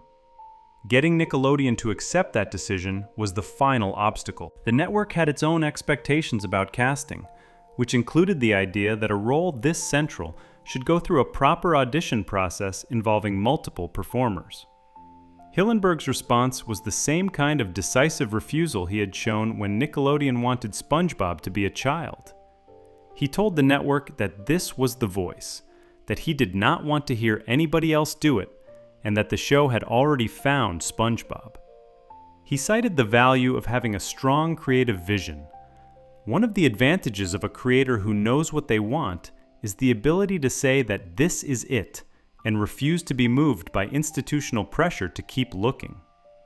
Nickelodeon accepted the decision. Kenny got the role. The audition process that might have produced a different SpongeBob was closed before it could generate an alternative. Producing SpongeBob's laugh requires a specific physical technique that Kenny has described in various interviews over the years. To create the character's distinctive, high-pitched, staccato cackle, Kenny pats his own throat rapidly with his hand while making an open vowel sound. The result is the laugh that has been printed on merchandise, animated into hundreds of episodes, and imitated by generations of children. It is not a natural laugh, and it is not something Kenny stumbled upon accidentally. He developed the specific physical method, and it became as consistent a part of the character's identity as the voice itself. The laugh needed to be technically reproducible across hundreds of recording sessions over more than 2 decades, which meant it could not rely purely on spontaneous feeling.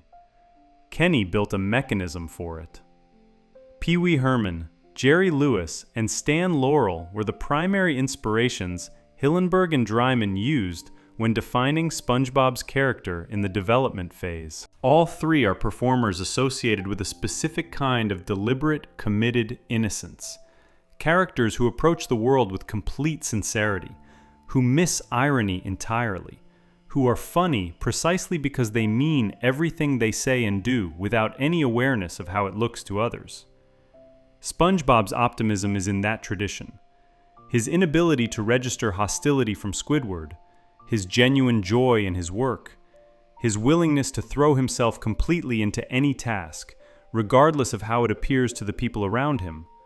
All of these come from a well that Hillenburg and his collaborators had thought carefully about before a single episode was produced. Kenny understood the tradition immediately, which is part of why Hillenburg trusted him with the voice without an audition. He did not just want someone who sounded right. He wanted someone who understood what the sound was for. Additional roles fell to Kenny beyond the main character. Gary the snail, who communicates only in meows, is also Kenny. The French narrator who opens many episodes with oceanic observations in a style that recalls Jacques Cousteau is also Kenny. Harold SquarePants, SpongeBob's father, is also Kenny. Patchy the pirate, the live-action human character who appeared in special episodes and was played by a performer in pirate costume, was Kenny in front of a camera rather than behind a microphone. The Daytime Emmy Awards recognized his work on the show twice, and the Annie Awards recognized it twice as well. Naming Karen Plankton after his real-life wife was one of Hillenburg's quieter personal touches embedded in the show. Karen is Plankton's computer wife and voice of reason, voiced by Jill Talley, who in real life is Tom Kenny's wife. Hillenburg named the character after his own wife, Karen Hillenburg, which means the person voicing SpongeBob and the person voicing his arch-villain's spouse are a married couple, and the villain's spouse is named after the creator's wife. The layer of real personal relationship inside the fiction is something most viewers never knew, and that the show never drew attention to, but it is there in every episode. Kenny described Hillenburg's early creative direction during the original recording sessions as something he still carries. The notes that Hillenburg gave the cast during those first sessions were the definitive document of who these characters were. His understanding of SpongeBob's specific emotional logic, the details of how the character's innocence worked, and why it was not the same as stupidity, shaped how Kenny played the role for more than 2 decades. Everything that followed after Hillenburg left the show was informed by what had been established in those early sessions. The direction came down once, and it has been the foundation ever since. Reflected on decades later, the confirmed story of how SpongeBob's voice was found is a study in the specific and the accidental. A man at an elf audition, observed by a comedian who told a story to a friend, who would later be in a position to build a cartoon. A memory retained for years by a creator who recognized that voice as something he would one day need. A minor alligator character in a forgotten scene of a different show, providing the first recording of the sound in question. A casting decision made before the conventional process had a chance to interfere. Every element in the chain was contingent, and any one of them going differently produces a different character. What emerged from all of it was a sound that audiences associated immediately with something real, with optimism that meant it, and that stayed consistent across more than 2 decades, because the person performing it understood from the beginning exactly what it was supposed to be. Before we move on, if you're enjoying this analysis, please consider subscribing. It helps the channel tremendously. The voice of SpongeBob came from an impression of a stranger at an elf audition, stored in a creator's memory for years, and deployed when the right character finally existed to need it. Coming up, the rumors about what the show's adult jokes were actually doing, and how deliberately they were placed, turn out to have specific and confirmed answers. Section 7. The jokes that were always meant for someone else. Adult humor in SpongeBob SquarePants was debated in fan communities for years before anyone connected to the show addressed it directly. The jokes were present across hundreds of episodes, visible to adults watching alongside children, and varied significantly in how well they were concealed. What made the SpongeBob case feel different from the standard children's programming argument about accidental adult content was its consistency. The adult references appeared with a regularity and a layering sophistication that was difficult to attribute to oversight. Fans who cataloged specific gags across specific episodes began to argue that the system was deliberate, that someone had designed it rather than stumbled into it. The confirmed answer, when it eventually came from the people who made the show, matched what those fans had been arguing all along. Whether or not the adult jokes in SpongeBob were planned was a question that circulated seriously in fan communities from the early 2000s onward. People would list specific gags, specific episode moments, specific naming choices, and ask whether these could have gotten into a Nickelodeon production by accident. The sheer number of adult references across the show's first 3 seasons and their consistency of quality and concealment made the accident theory difficult to sustain on its own. A joke that slips through occasionally is an accident. A pattern of jokes that hits consistently across years of production, that varies its hiding technique, and that calibrates precisely how visible each reference is to different audiences, is something that requires intention. Finding the right level of humor was a core creative problem for Hillenburg from the beginning of the show's development. He wanted SpongeBob SquarePants to work for its primary audience, which was children, but he was equally clear that the show should not work only for children. He had said publicly that SpongeBob was an innocent, and that innocence appealed to people, regardless of their age. He described the show as being about human behavior in a way that everyone could identify with. The characters, he felt, were recognizable across generations. But beyond the show's thematic accessibility, there was a parallel project happening inside the writing, one that Hillenburg had specific and direct intentions about. Publicly, Hillenburg confirmed those intentions when he disclosed that he had pitched an episode in which SpongeBob and Patrick learn a swear word. The idea was rejected by the network's executives. He was not permitted to use a bleeped word either, which would have made the swearing audible even while technically censored. His response to that rejection was to go underground. He described getting smarter after that, hiding blatant innuendos and adult content in plain sight, in places where children would process what they were seeing as something innocent, while adults in the same room would receive a completely different message. The swear word episode being rejected did not stop Hillenburg from putting adult content into the show. It defined the method by which he would do it. Evidence of that method shows up in a specific episode that addressed the rejected swear concept without ever getting officially rejected itself. In the episode known for this bit, SpongeBob and Patrick encounter something that functions as a bleeped expletive, with the bleeping sound replaced by a dolphin noise. The substitution was a direct response to the note Hillenburg had received. He could not use a swear word, and he could not use a standard bleep, but there was nothing in the network's prohibition that mentioned a dolphin. The dolphin noise bleep became one of the show's most celebrated gags in fan communities, and it is also a precise record of how Hillenburg worked around a specific network restriction by going exactly far enough to accomplish his creative goal while staying technically within the stated rules. The joke is funnier for children than a real swear word would have been, and it is funnier for adults precisely because it so clearly replaces one.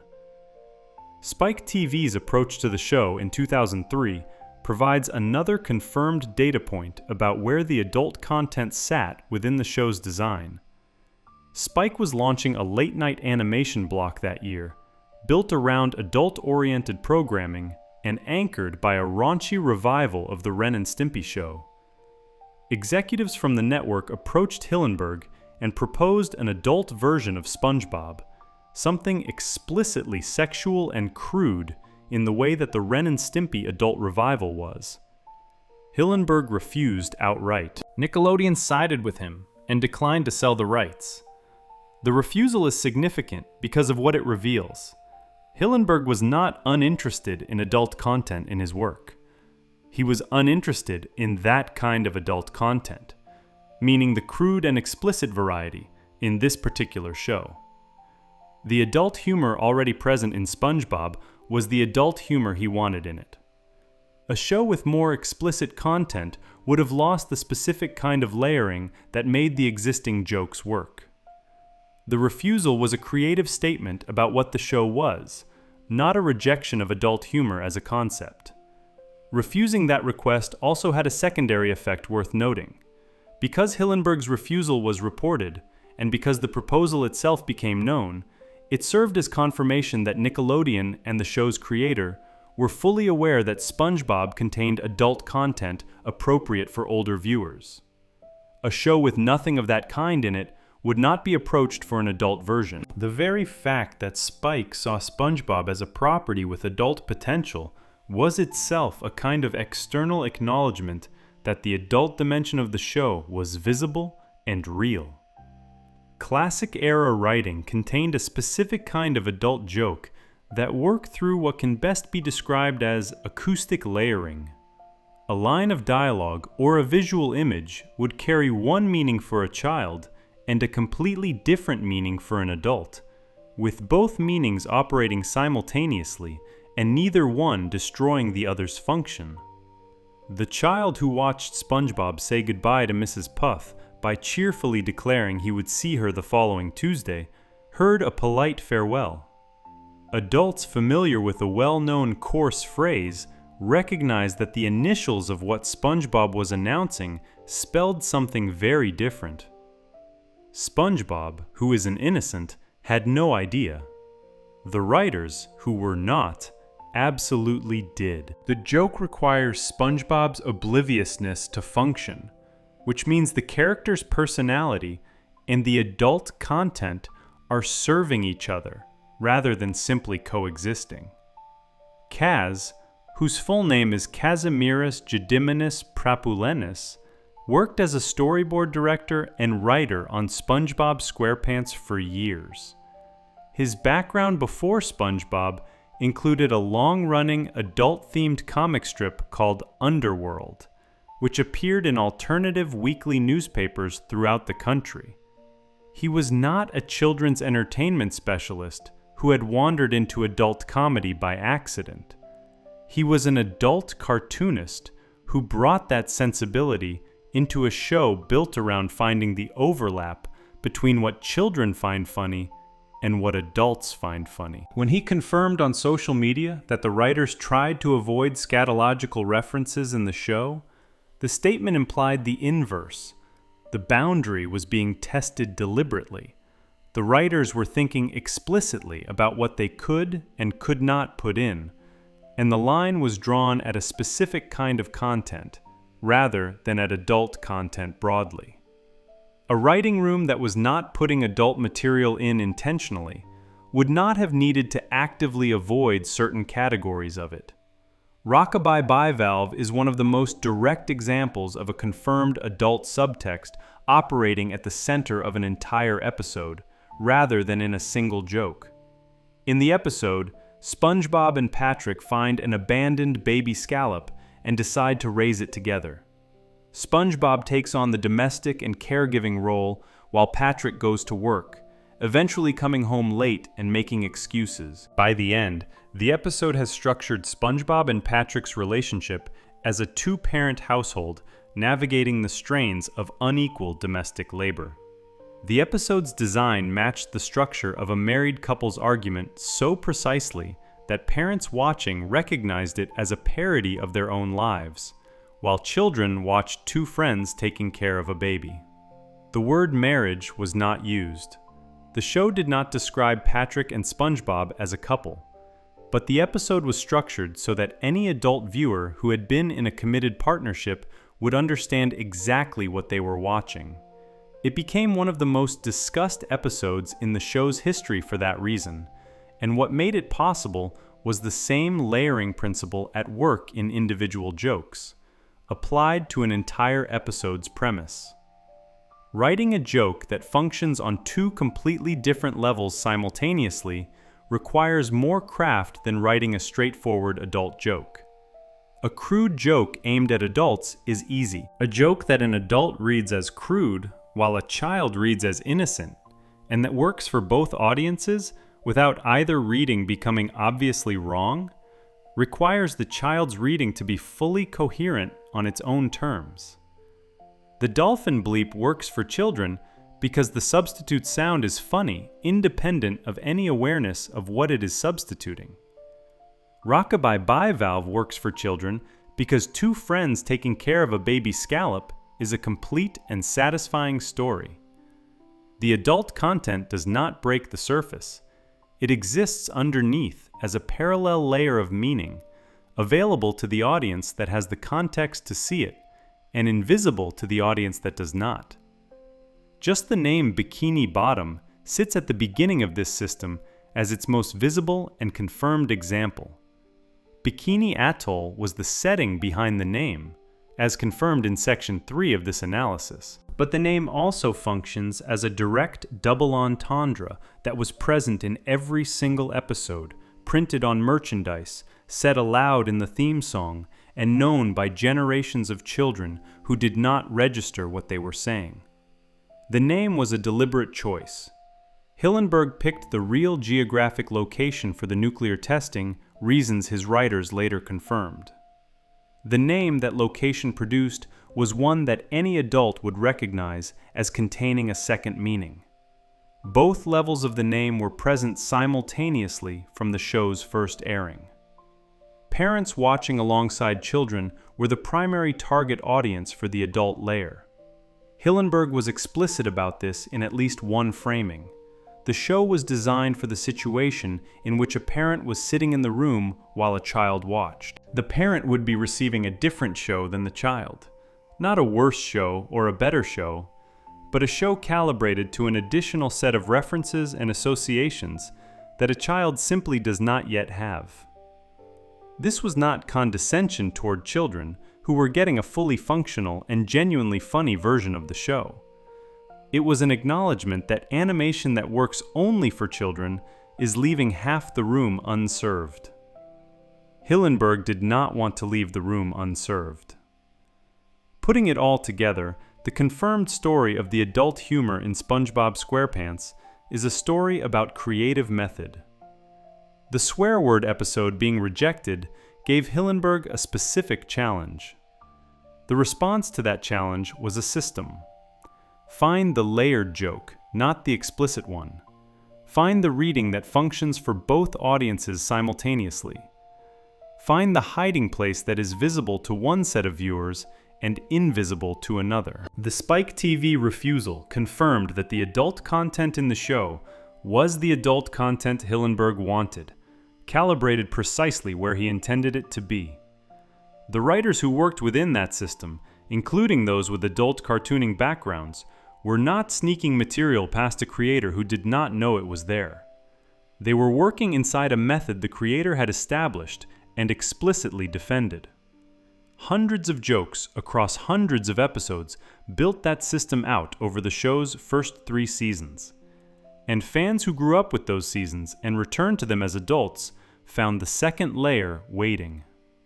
The common observation that SpongeBob is funnier as an adult than it was as a child is the direct result of a creative design principle that Hillenburg confirmed, defended publicly, and built into the show from the beginning. Before we move on, if you're enjoying this analysis, please consider subscribing. It helps the channel tremendously. The adult humor in SpongeBob was always intentional, always calibrated, and always defended by the creator who designed the system that produced it. Coming up, the rumor about SpongeBob's character being on the autism spectrum, and how the voice actor's confirmation of that theory became one of the most discussed moments in the show's recent history. Section 8. The diagnosis that was always there. Children who grew up watching SpongeBob SquarePants and found something specifically familiar in the main character were identifying something real.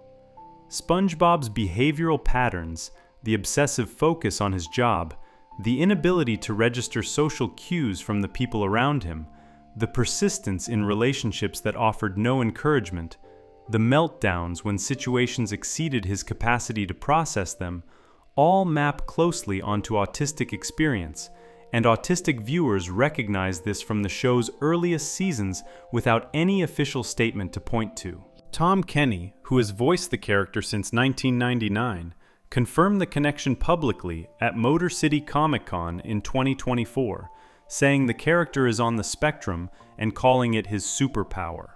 The clip spread across social media within days. The response from the autism community was not surprise, it was recognition.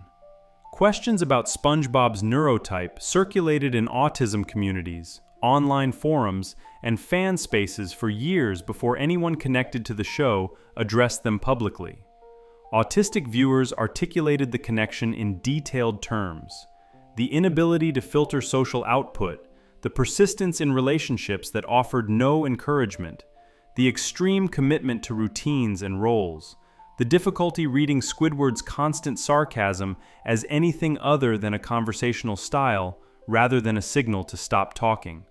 These were not random observations. They were specific behavioral patterns that autistic people recognized because they had navigated the same patterns in their own lives. The character had been coded in ways that felt familiar long before any official statement existed to validate the reading. 12 years before the Detroit confirmation, Tom Kenny had already said something that should have settled the question for anyone paying attention.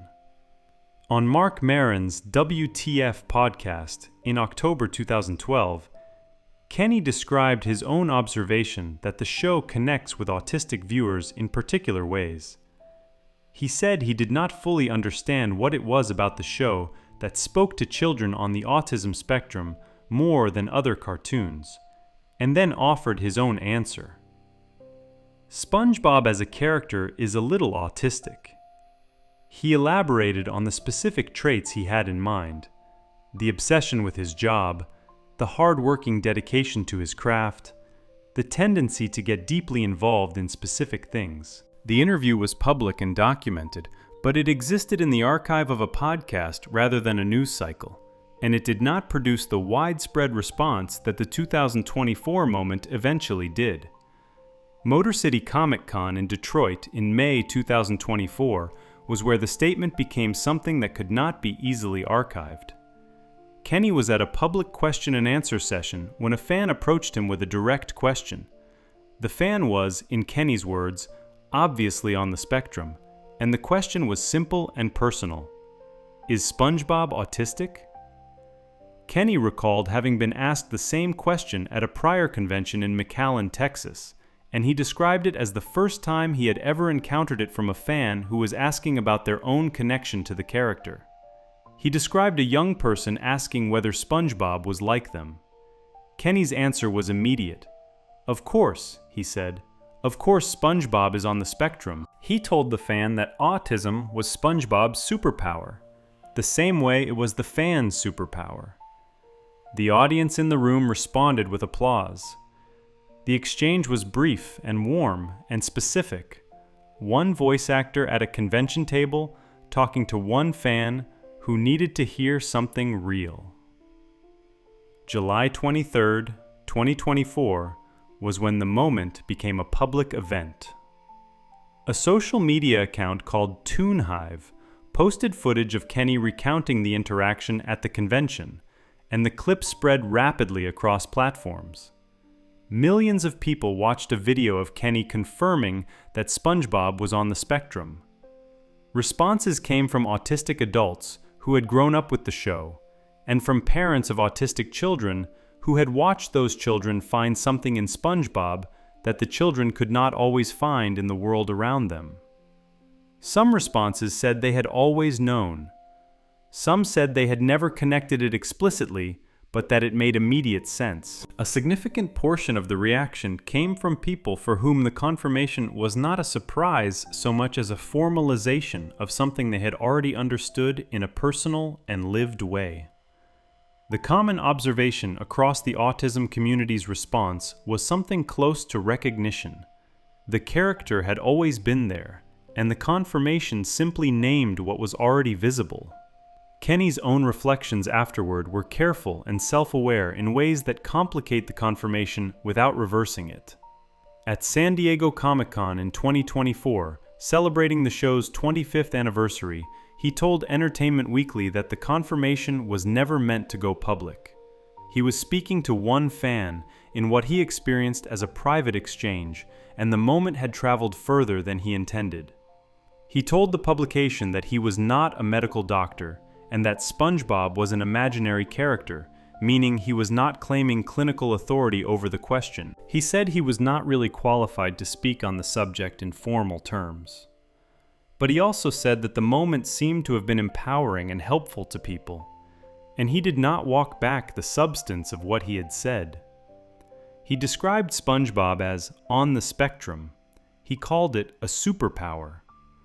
The clarifications were about scope and expertise, not about the answer itself. In a 2017 interview with Bleeding Cool, Kenny had addressed related territory by saying that Hillenburg probably did not intentionally write SpongeBob as autistic, but that once a creative work is put into the world, it has different uses. That framing acknowledges both the absence of explicit intent from the creator and the validity of the reading that audiences had developed independently. The character's autistic coding was something that emerged from design choices made for other reasons, and became its own kind of truth through 25 years of being seen that way by the people who recognized themselves in it. Watching SpongeBob without knowing this context, and watching it with it, produces somewhat different experiences, though the show itself has not changed. What changes is the specific framework available for understanding why certain behaviors appear with such consistency. SpongeBob's social persistence, his return to Squidward's house after every rejection, his failure to read the signals of irritation or hostility that would stop most characters from trying again, is legible as innocence in the general sense, and as something more specific in the neurodivergent reading. SpongeBob is not choosing to ignore the signals. He is genuinely not receiving them as signals. His social processing runs on a different frequency from the one his neighbors are broadcasting on, and he experiences no distress about this because he does not fully register the gap. The show's comedy, in the classic seasons, depends on this gap being real and consistent rather than performative. SpongeBob is not pretending to miss the sarcasm. He misses it because he has no mechanism for catching it, and that sincerity is what makes the character feel true rather than frustrating. Autism spectrum disorder, as understood across decades of research and clinical practice, is a highly varied condition, and the character of SpongeBob does not map onto any specific clinical profile in a clean or comprehensive way. But several broad patterns that appear consistently in autistic experience also appear consistently in SpongeBob's characterization.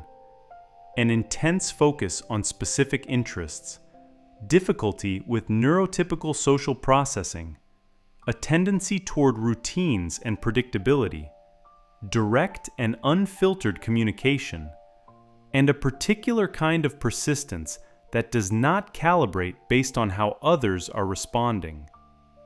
These patterns did not appear in SpongeBob's character as a result of any deliberate decision to write an autistic character. Hillenburg built the character from comedy traditions rather than clinical frameworks.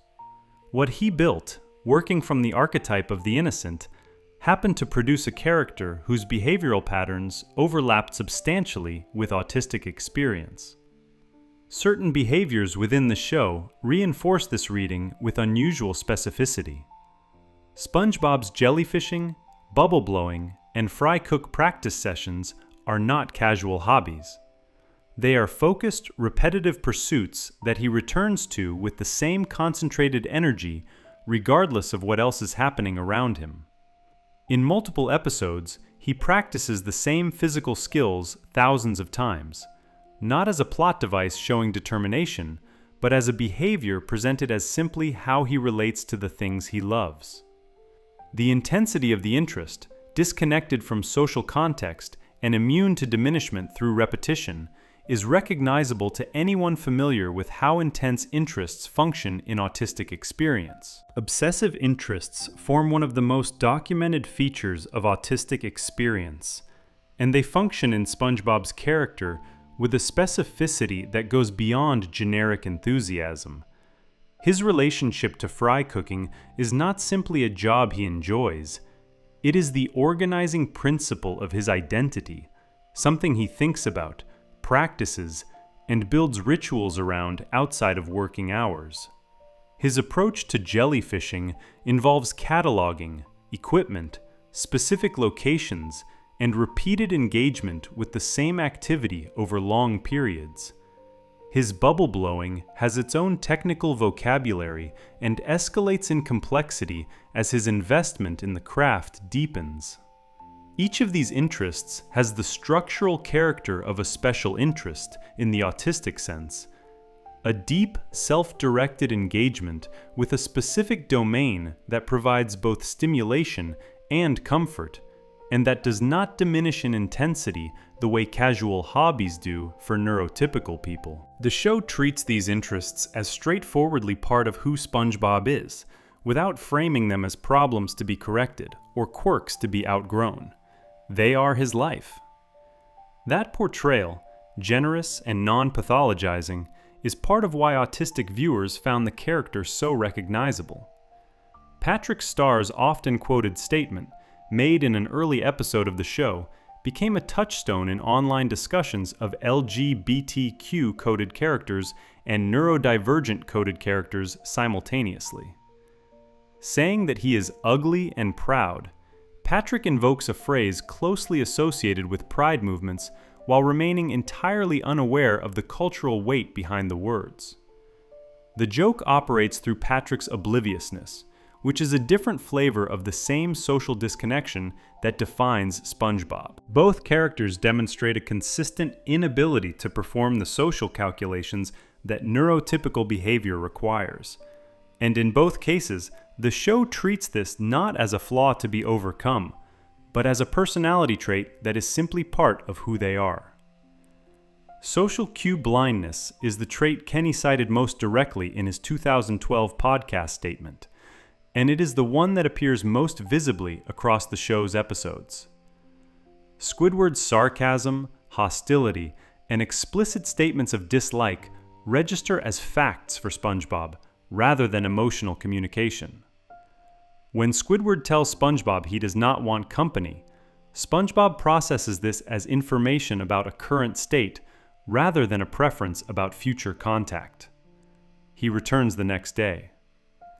When Squidward sighs, rolls his eyes, or walks away, SpongeBob interprets these as neutral events rather than social signals. The consistency of this pattern across hundreds of episodes played not as SpongeBob being stupid, but as SpongeBob genuinely and repeatedly processing social situations through a different framework, is what Kenny had been describing since 2012, and what autistic viewers had been recognizing since the show began.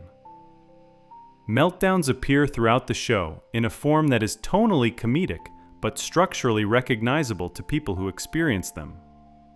When SpongeBob's anxiety about a specific situation, a driving test, a work failure, a social conflict, reaches a threshold, his response is not proportionate adjustment.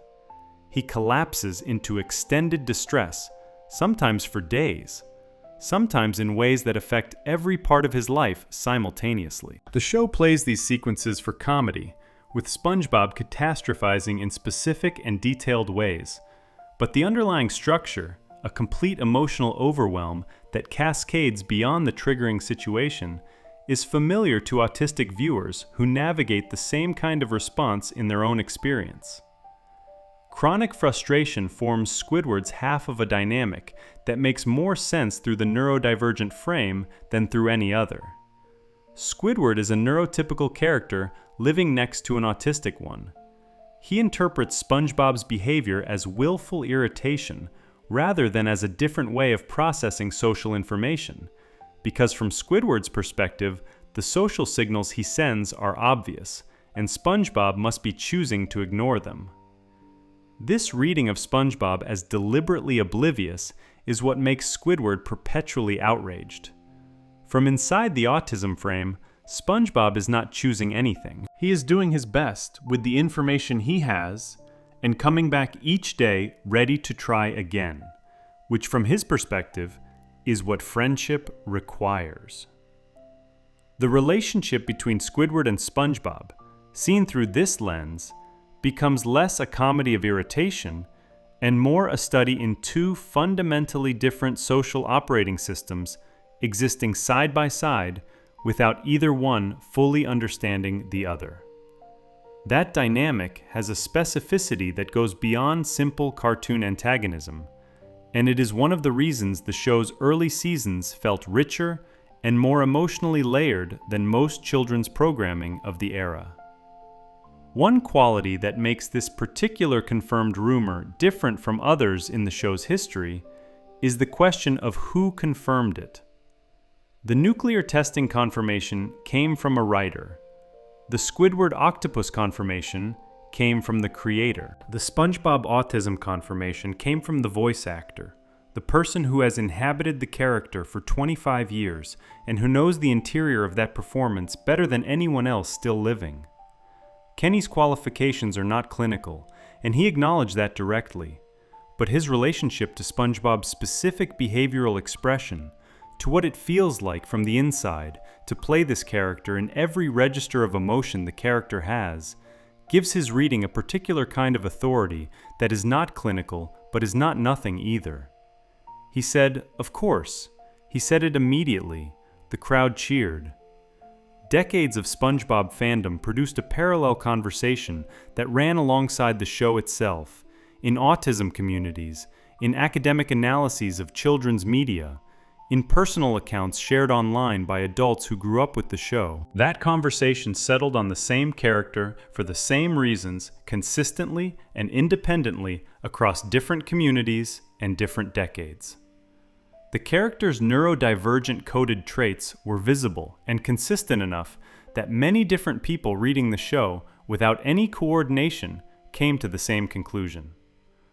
When Kenny confirmed it on camera in 2024, the most common reaction from the autistic community was not surprise. It was recognition. Representation of neurodivergence in children's entertainment has grown more visible and more intentional in recent years, with shows introducing autistic characters explicitly and with deliberate care. SpongeBob arrived before that shift, built from comedy traditions rather than inclusion frameworks, and became one of the most widely recognized neurodivergent characters in animation without ever being labeled as one. The confirmation in 2024 formalized what audiences had already found, and what they had found had been helping people for 25 years before anyone named it. Before we move on, if you're enjoying this analysis, please consider subscribing. It helps the channel tremendously. SpongeBob's neurodivergent coding was recognized by viewers long before anyone connected to the show addressed it publicly, and the voice actor's confirmation in 2024 formalized what those viewers had already understood. Coming up, the episode that was quietly removed from television for years, and the specific reason behind its disappearance that took nearly a decade to become public knowledge. Section 9. The episode that disappeared without a word. Midlife Crustacean aired for the first time on January 24, 2003, as the second segment of Season 3's 15th episode. It opened with Mr. Krabs experiencing a sequence of small humiliations that made him acutely aware of his age. A customer called one of his Krabby Patties old and dried out, and then looked pointedly at Mr. Krabs himself. Pearl, his teenage whale daughter, refused to be seen in public with him. He overheard SpongeBob and Patrick making plans for the evening, and, convinced that whatever young people did for fun was the cure he needed, invited himself along. What followed was one of the most carefully structured midlife crisis parodies in the show's run. An episode that worked as children's comedy on the surface, while delivering something considerably more bitter and recognizable to any adult who had ever felt left behind by time. Season 3 of SpongeBob SquarePants is widely considered the show's creative peak. The episodes from that season, which were also the last produced under Hillenburg's direct creative control, tend to cluster at the top of fan rankings and critical assessments of the series. Midlife Crustacean sat comfortably within that group. It had the timing and structure that defined the classic era, jokes that escalated logically, character behavior that was internally consistent even when absurd, and a thematic spine that was adult in its emotional content while being fully accessible to children as physical comedy. The episode's opening sequence, in which Mr. Krabs is systematically stripped of his dignity by a series of encounters that remind him of his age, was written with the specificity of someone who understood midlife embarrassment from the inside rather than as a comedy cliché. The humiliations land because they are exactly calibrated, not too broad and not too subtle, which is the standard that the classic seasons held consistently, and that made them work for parents and children simultaneously. Pearl's role in the episode was central to its construction, and her embarrassment at being seen with her father gave the episode its sharpest emotional accuracy. Pearl is a teenager. She processes her father through the specific social calculus of adolescence, in which a parent's uncoolness is an actively painful reality rather than something to be tolerated with affection. Her refusal to acknowledge Mr. Krabs in public and his baffled hurt at her rejection plays entirely true regardless of age. Children watching understood Pearl's embarrassment as something familiar from their own relationship with adult authority. Adults watching recognized Mr. Krabs' position with a different kind of familiarity, the dawning awareness that the person who once defined your world now finds you faintly embarrassing, and that there is nothing to be done about it except feel it. The episode threaded that needle without ever flagging what it was doing. For 15 years after its first broadcast, Midlife Crustacean aired without incident, was referenced widely in fan discussions, and generated one of the show's most durable memes. The line SpongeBob and Patrick repeat throughout the adventure, asking Mr. Krabs repeatedly whether he is feeling it yet, became a recurring reference in online culture that outlasted most of the jokes from its era. The exact phrasing had flexibility. It could attach to almost any context where someone was waiting for an experience to register, and that flexibility made it useful across a wide range of online communication long after the episode had aired. By the time the episode disappeared, its most famous moment had already taken on a life entirely separate from the show itself, circulating in spaces where many of the people using it had never seen the original episode or did not know its source. Right up until 2018, the episode had no official controversy attached to it. It aired on Nickelodeon's regular programming schedule, appeared in online streaming catalogs, was discussed and quoted and celebrated in fan communities, and existed as a standard entry in the show's third season library. The last time Nickelodeon USA broadcast the episode was August 14, 2018. After that date, it simply stopped appearing. No announcement accompanied the removal. Nickelodeon did not issue a statement, did not contact entertainment press, did not update any public-facing catalog description, and did not add any note to its programming records that a viewer might encounter. The episode was not officially pulled, it simply stopped being scheduled. For people who watched the network casually, or who consumed the show through streaming services, the absence was invisible for a long time. There was no event, no statement, no headline, no controversy. The episode went missing from the rotation of a show that had been airing continuously since 1999, and nobody in an official position said anything about it. Viewers who noticed the gap eventually began to flag it. When Paramount Plus launched in March 2021 as the successor to CBS All Access and expanded its Nickelodeon content library significantly, fans checking through the available episodes of SpongeBob SquarePants found that Midlife Crustacean was absent. The entire third season was available, with that episode replaced by a gap in the episode list. Around the same time, the episode disappeared from Amazon Prime Video and from its digital purchase slot in iTunes. These simultaneous disappearances across multiple platforms suggested that something had been coordinated, that this was not a technical error or a rights oversight, but a deliberate decision being enacted across all distribution channels at once. The absence had been happening quietly for years, but the Paramount Plus launch made it visible in a way that triggered real investigation. Throughout the years of silent absence between 2018 and 2021, fans who noticed the episode was hard to find proposed various explanations.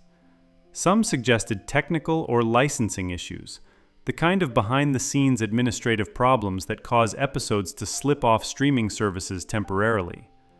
Some speculated that the episode had been removed due to content concerns, and pointed specifically at the panty raid scene as the obvious candidate.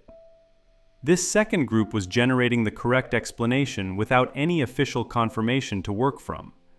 They were reasoning from the episode's content and from the general cultural moment, which had seen increasing scrutiny of media that normalized certain types of male behavior toward women. Their guess turned out to be right in every essential detail. Officially, the explanation arrived when Nickelodeon responded to a press inquiry from IGN on March 27, 2021. The network spokesperson, David Bittler, provided a statement that confirmed the episode had been out of rotation since 2018 and gave the reason as a standards review that determined some story elements were not appropriate for children. The statement was brief and did not identify which specific story elements had failed the review, but anyone who had seen the episode understood exactly which scene had not survived the examination. David Bittler's statement, while confirming the removal, did not address the gap between the removal and the public disclosure. The episode had been out of rotation for nearly 3 years before Nickelodeon acknowledged this publicly, and only then in response to press inquiry rather than through any proactive announcement. The handling was consistent with how networks typically manage content removals that do not generate controversy at the moment of removal. Quietly, without drawing attention, on the assumption that the absence will not be widely noticed. In this case, the assumption held for most of the 3-year gap until the Paramount Plus launch put the episode library under unusually close scrutiny. Within the episode itself, the scene that almost certainly triggered the review arrives in the 3rd act. Mr. Krabs has endured SpongeBob and Patrick's idea of a wild night, which has included watching industrial laundry machines complete their cycles, eating bulk warehouse amounts of food, going to the dentist in the late evening, and playing what appears to be a tabletop role-playing game. He is ready to go home, defeated and feeling older than when the night began. Patrick then reveals the final item on the agenda, a panty raid. The term, for children watching, carries no specific meaning. For adults, it references a specific type of activity associated with certain male-dominated social environments, involving breaking into a woman's space to take her underwear as a trophy. The episode presents SpongeBob and Patrick as executing this plan without any sense that they understand its problematic dimensions, which is consistent with their general character.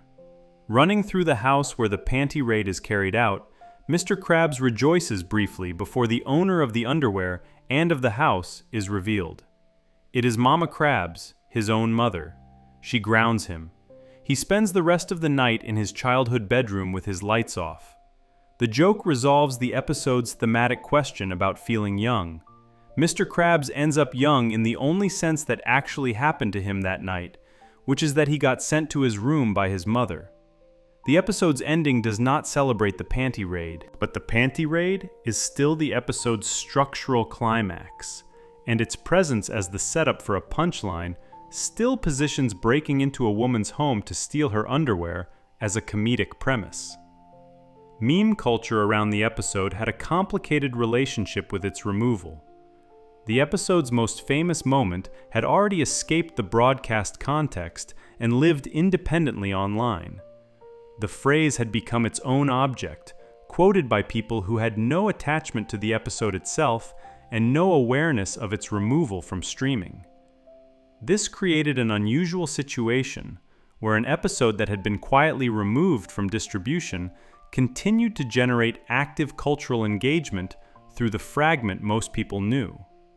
The removal affected access to the episode, but could not reach the phrase that had already separated from it. Fans who learned of the removal sometimes discovered the episode for the first time through the meme, and found themselves going backward from the cultural artifact to the source, only to discover the source was no longer easily available. Context for understanding the 2018 decision is not difficult to locate. The Me Too movement had become a prominent cultural force in late 2017 after a series of major public disclosures about sexual misconduct in entertainment and media. Time's Up, the related organization focused on addressing systemic issues of harassment and assault across industries, launched in January 2018. The period from late 2017 through the summer of 2018 was characterized by intense public attention to questions about which cultural products normalized behavior that had previously been considered acceptable or harmlessly comedic. Networks and studios were conducting reviews of their existing content libraries during this period, reassessing scenes and premises that had passed without challenge in earlier eras. Nickelodeon's standards review of Midlife Crustacean, which resulted in the episode's removal from rotation in August 2018, fits precisely within that broader pattern. The network was not responding to a specific complaint or a viewer campaign against the episode. It was conducting the kind of systematic content review that the cultural moment encouraged across the industry. Companion episodes from the same era were not removed alongside Midlife Crustacean, which drew attention to how specifically the review had identified this episode.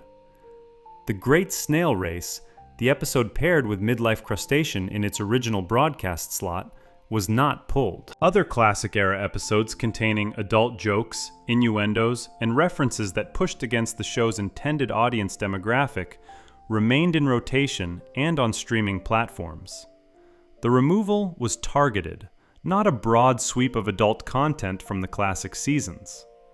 This specificity confirmed that the panty raid scene was the identified problem, rather than any general reassessment of the show's mature humor. A scene that depicted breaking into a woman's home to steal her underwear, even with comedic framing and immediate consequences for the characters involved, was categorically different from the layered double entendres and visual gags that the show had always contained.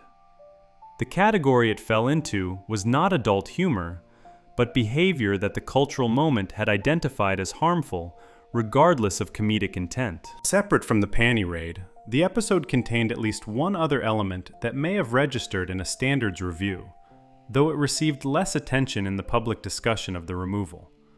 A line from SpongeBob to Mr. Krabs earlier in the episode, asking whether he is feeling it, in a context that allows multiple interpretations, was flagged by some fans as carrying adult subtext. Nickelodeon's official language covered all problematic story elements without specifying them, leaving open the possibility that the review found more than one area of concern. The panty raid scene remained the primary candidate in public discussion, given how directly it depicted entering a woman's home to take her underwear. Critical reception for the episode before and during its removal remained consistently positive. Reviewers who discussed it after the Paramount Plus absence became news noted that it held up well as a piece of comedy and that its removal felt like a loss to the catalog. The episode's status as one of the best of Season 3 was not in dispute. The removal was understood as a product of changed cultural standards rather than as a reflection of the episode's quality, which is a distinction the people writing about it generally drew clearly. An episode can be genuinely good and also contain something that a network decides it cannot broadcast to children anymore. Midlife Crustacean occupies both of those categories. Availability after the removal settled into an uneven state that persists in some form to the present. The episode is still included on home media releases, meaning people who own physical copies of the Season 3 DVD set have access to it in that format. Portions of the episode, including clips of the "Are You Feeling It Now, Mr. Krabs" sequence, remained available on Nickelodeon's and SpongeBob's official YouTube channels, where they continued to generate views. In certain international markets, including some Nordic streaming services, the episode aired for periods before being removed, in line with the American policy. Some international airings edited the panty raid scene, rather than removing the episode entirely, preserving the rest of the content while cutting the specific segment that triggered the review. The full episode is available for digital purchase through some channels, and it remains on home media releases. The removal was not absolute, but it was comprehensive enough that a casual viewer using a major streaming service would find it missing without any explanation offered. Quarantined Crab, a 12th season episode in which the Krusty Krab is quarantined after a clam flu outbreak, was removed separately from distribution in 2021, with the network citing sensitivity to the real-world pandemic as the reason. The removal of that episode attracted its own round of coverage and placed the midlife crustacean situation in a slightly different light. Nickelodeon had now removed multiple SpongeBob episodes from streaming for content reasons in the same year, which made the pattern visible as something more than a one-time decision. The two removals had different rationales and different levels of public documentation, but together they demonstrated that the network was actively managing its catalog for content that no longer fit its broadcast standards. What had looked like a single, quiet decision about one episode was now part of a documented practice of content review applied to a long-running series with decades of material to examine. How Nickelodeon handled the removal of midlife crustacean confirmed the most straightforward reading of the episode's absence that fans had developed. The panty raid scene was the problem. The standards review was real. The timing, coming in the wake of a major cultural reckoning with how male behavior toward women had been normalized and celebrated in popular culture, made the reasoning clear even before Nickelodeon articulated it. The fans who watched the episode disappear from the rotation in 2018 and who pointed at the panty raid as the most obvious candidate for the removal were working from the same logic the network eventually confirmed. They had looked at the episode, looked at the cultural moment, and arrived at the correct explanation years before anyone in an official position confirmed it. Before we move on, if you're enjoying this analysis, please consider subscribing. It helps the channel tremendously. Midlife crustacean disappeared from rotation 3 years before Nickelodeon confirmed why, and the fans who guessed correctly had been working from the right evidence all along. Coming up, the final section covers one of the most specific and underreported confirmed stories in the show's history. The real-world geography that shaped not just Bikini Bottom's name, but the precise physical design of how the show draws every explosion. Section 10. The footage that was always there. Embedded inside SpongeBob SquarePants are episodes that used actual archival footage from a nuclear weapons test, not as a visual reference that influenced the show's animation style, but as literal film spliced directly into the broadcast. The footage comes from the Baker detonation, conducted at Bikini Atoll on July 25, 1946, the world's first underwater nuclear explosion. When the Season 2 episode, Dying for Pie, needed to represent a large explosion over Bikini Bottom, the production cut away from its animated world to real documentary film of a nuclear bomb going off at the exact real-world location on which Bikini Bottom is based. The same footage appears in at least 2 other episodes. This was documented in the show's production records, confirmed by fan analysis, and specific to the show's setting, rather than incidental stock footage chosen for dramatic effect. Nuclear weapons testing at Bikini Atoll had already displaced the indigenous Bikinian population before the first bomb was dropped. The American military had approached King Judah, the leader of the island community, and asked whether his people would leave their ancestral home temporarily for the good of mankind. The Bikinians agreed, trusting that the arrangement was temporary. They were relocated to Rongerik, where food supplies were inadequate and the population came close to starvation. The displacement was never actually temporary. The nuclear contamination that followed the tests made the atoll uninhabitable for decades, and the people of Bikini have lived in exile ever since, on a chain of islands they did not choose, unable to return to a home that remains radioactively contaminated more than 70 years after the last bomb was dropped. This is the real history beneath the name of SpongeBob SquarePants' fictional hometown. Baker was the second detonation in the Crossroads series, fired on July 25, 1946. The bomb, nicknamed Helen of Bikini, was detonated 90 feet beneath the surface of the Bikini Lagoon. No nuclear weapon had ever been detonated underwater before. The physics of an underwater detonation are different from an airburst in specific and visually striking ways. An airburst produces the characteristic mushroom cloud, the fireball rising, the stem of superheated gas beneath it, the cap spreading outward at altitude. An underwater detonation cannot form a mushroom cloud in the same way. Instead, the energy moves through water, which is far denser than air, and the result is a different shape entirely. A massive column of water and steam rising vertically from the surface, surrounded by a condensation cloud called the Wilson cloud, which forms a white dome around the base of the column before dispersing.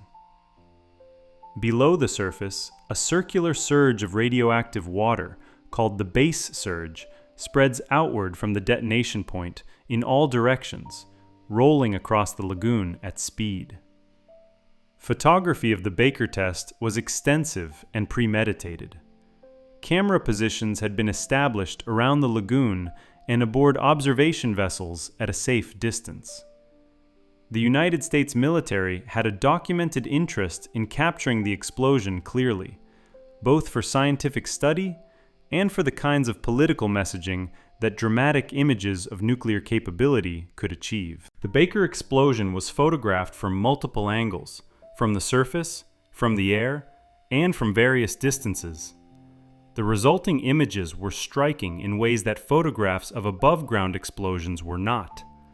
The column of water rising from the lagoon surface, white and enormous, with the condensation dome curling around its base, and the ring of disturbed water spreading outward. This was a shape nobody had seen before.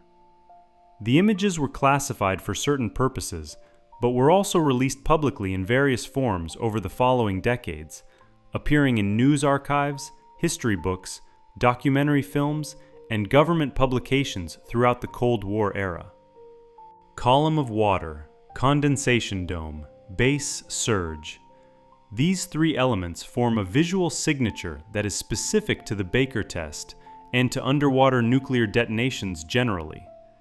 The signature is not the same as any conventionally animated explosion in the history of cartoons. A standard cartoon explosion is typically a burst, a roughly circular or star-shaped spread of color and force, often orange and red, with a moment of expansion followed by a fade. The energy moves outward from the center in all directions simultaneously. This is how cartoon explosions looked in Looney Tunes, in early Disney, in most Nickelodeon properties, in most animated children's entertainment across the 20th century. It is the expected visual grammar for the concept of an explosion in animation. It is not what SpongeBob SquarePants uses. Footage from Baker circulated in American culture for decades after the test. Documentary filmmakers included it. Science programs showed it. Educational archives preserved it as one of the most visually documented moments in the history of nuclear testing. By the time SpongeBob SquarePants entered production in the late 1990s, the Baker test footage was available in archives, accessible to producers who knew where to look, and recognizable to anyone with a serious interest in Cold War history or nuclear physics. Hillenburg, who had a scientific education and a specific interest in the history of Bikini Atoll as the real-world foundation for the show's setting, was exactly the kind of person who would have known where that footage lived. Unlike a cartoon explosion animated in the typical style, the Baker detonation footage shows water moving. The column rises from a real lagoon. The condensation cloud is visible physics rather than illustrated fire. The base surge, when captured on film, rolls across the water surface with the slow, enormous momentum of displaced water, rather than the instant flash of a drawn explosion. When SpongeBob SquarePants needed to show a very large explosion over Bikini Bottom, the production team did not always draw one. In at least 3 documented cases, they used the actual footage. Consistent with what fan analysis revealed and what episode documentation later confirmed, the explosion that ends the second season episode Dying for Pie is real Baker test footage edited into the episode. The episode follows a plot in which Squidward accidentally gives SpongeBob a pie filled with an explosive, believing SpongeBob has unknowingly swallowed a bomb set to go off at sunset. The episode's final joke reveals that SpongeBob has carried the uneaten pie in his pocket all day. As he tries to hand it to Squidward to share, he trips on a rock and the pie hits Squidward in the face. The explosion that follows is not animated in the show's usual style. The episode cuts to actual film footage of a nuclear detonation at Bikini Atoll, with the Baker explosion rising from the water and engulfing the surrounding lagoon. Squidward's blunt, single-word response to surviving a nuclear explosion is delivered with the comedic timing of a character who has processed nothing about what just happened to him. Dying for Pie is one of the most discussed episodes from the show's second season, and the explosion sequence is among its most memorable moments. The visual shift from animation to live-action archival footage creates a tonal rupture that the episode's comedy transforms into something both absurd and unexpectedly grand.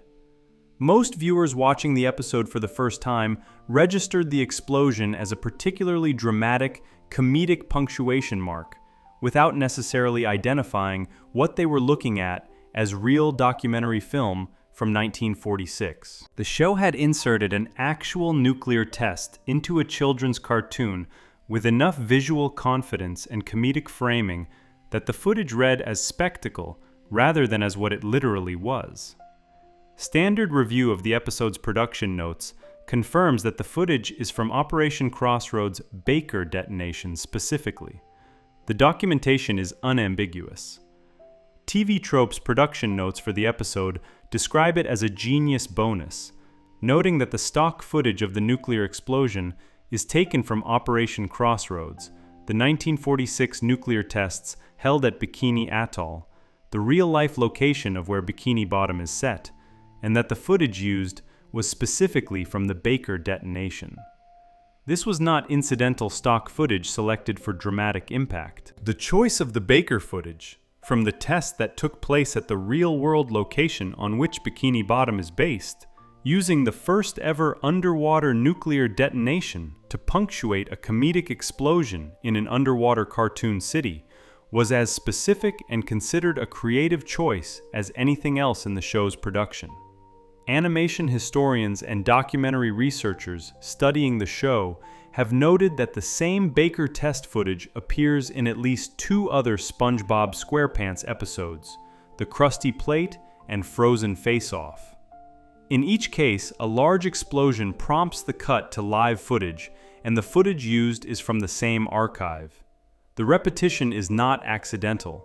The production had made a decision to use Baker test footage as the show's visual vocabulary for large explosions, and that decision was applied consistently across multiple episodes over multiple seasons. The footage becomes the show's own recurring stock element for big explosion moments, which means that every viewer who laughed at a particularly dramatic SpongeBob explosion and saw the cut to live footage was, without necessarily knowing it, watching film taken from a nuclear test site in the Pacific Ocean in 1946. Frame-by-frame comparison between the Dying for Pie explosion and archival Baker test photography, as conducted by several researchers and documented by Cracked in a 2021 investigation into the show's atomic origins, shows close correspondence between the two images. The column rising from the water, the condensation cloud around its base, the circular disturbance spreading outward along the lagoon's surface. The shapes are the same. The cracked investigation placed the Dying for Pi explosion image alongside a Baker test photograph from the National Security Archive and a frame from video claiming to depict the Baker detonation. The visual similarity was described by the investigation's authors as eerily familiar, and the comparison was presented to members of the SpongeBob production team, who acknowledged the atomic origin story. Visual evidence of this kind operates differently from narrative confirmation. Mr. Lawrence confirming in an Esquire interview that Bikini Bottom is set on a nuclear test site confirms the show's world-building intention. Archival documentation of Baker test footage appearing in multiple episodes confirms something more granular, that the production team integrated actual nuclear testing imagery directly into the visual fabric of the show, not as a background concept, but as literal footage inserted into the broadcast. The two forms of confirmation reinforce each other. The narrative world-building said that Bikini Bottom exists because of nuclear testing. The visual evidence showed that nuclear testing imagery was embedded in the show's animation at the frame level, in the specific footage of the specific test that would have been most relevant to the show's setting. Confirming this specific element of the show's design answers a question that fans raised after comparing notes on the explosion sequences across episodes. Why did the largest SpongeBob explosions look different from the smaller ones? Why did certain episodes cut to live footage rather than staying in animation? The answer was that the live footage was not random stock footage of any large explosion. It was footage of the Baker test at Bikini Atoll, chosen with precision because it connected directly to the show's setting. The production team had made a considered choice to use the real-world footage from the real-world location as the visual ceiling for how an explosion in Bikini Bottom should look when it was large enough to warrant something beyond what the animators could draw. Specific to SpongeBob SquarePants, and unusual within the broader history of children's animation, is this combination. A show that embedded its nuclear setting into the world building, into the character design, into the explosion animation style, and into the actual footage spliced into broadcast episodes. Each layer of the embedding was confirmed by different sources through different kinds of evidence. The world-building layer was confirmed by the writer's Esquire statement. The explosion-style layer was confirmed by fan analysis comparing animated frames to the Baker test photograph. The actual footage layer was confirmed by production documentation, identifying the Baker detonation as the source of the stock footage used in multiple episodes. A children's cartoon that began airing in 1999 was built around a real site of nuclear catastrophe, named its fictional city after that site, animated its largest explosions to visually echo an underwater nuclear detonation, and in several episodes cut away from its animated world to show the actual footage of that detonation. The children who watched laughed at Squidward being hit by a pie. The show that made them laugh had sourced its most dramatic visual moments from government archives of Cold War weapons testing. Both of these things were true at the same time, operating on the same screen in the same episodes. The rumor that SpongeBob SquarePants embedded nuclear history into its visual design turned out to be documented and literal in ways that even the strongest version of the theory had not fully anticipated. If you enjoyed this video essay, make sure to subscribe. Thanks for watching, and I'll see you in the next one.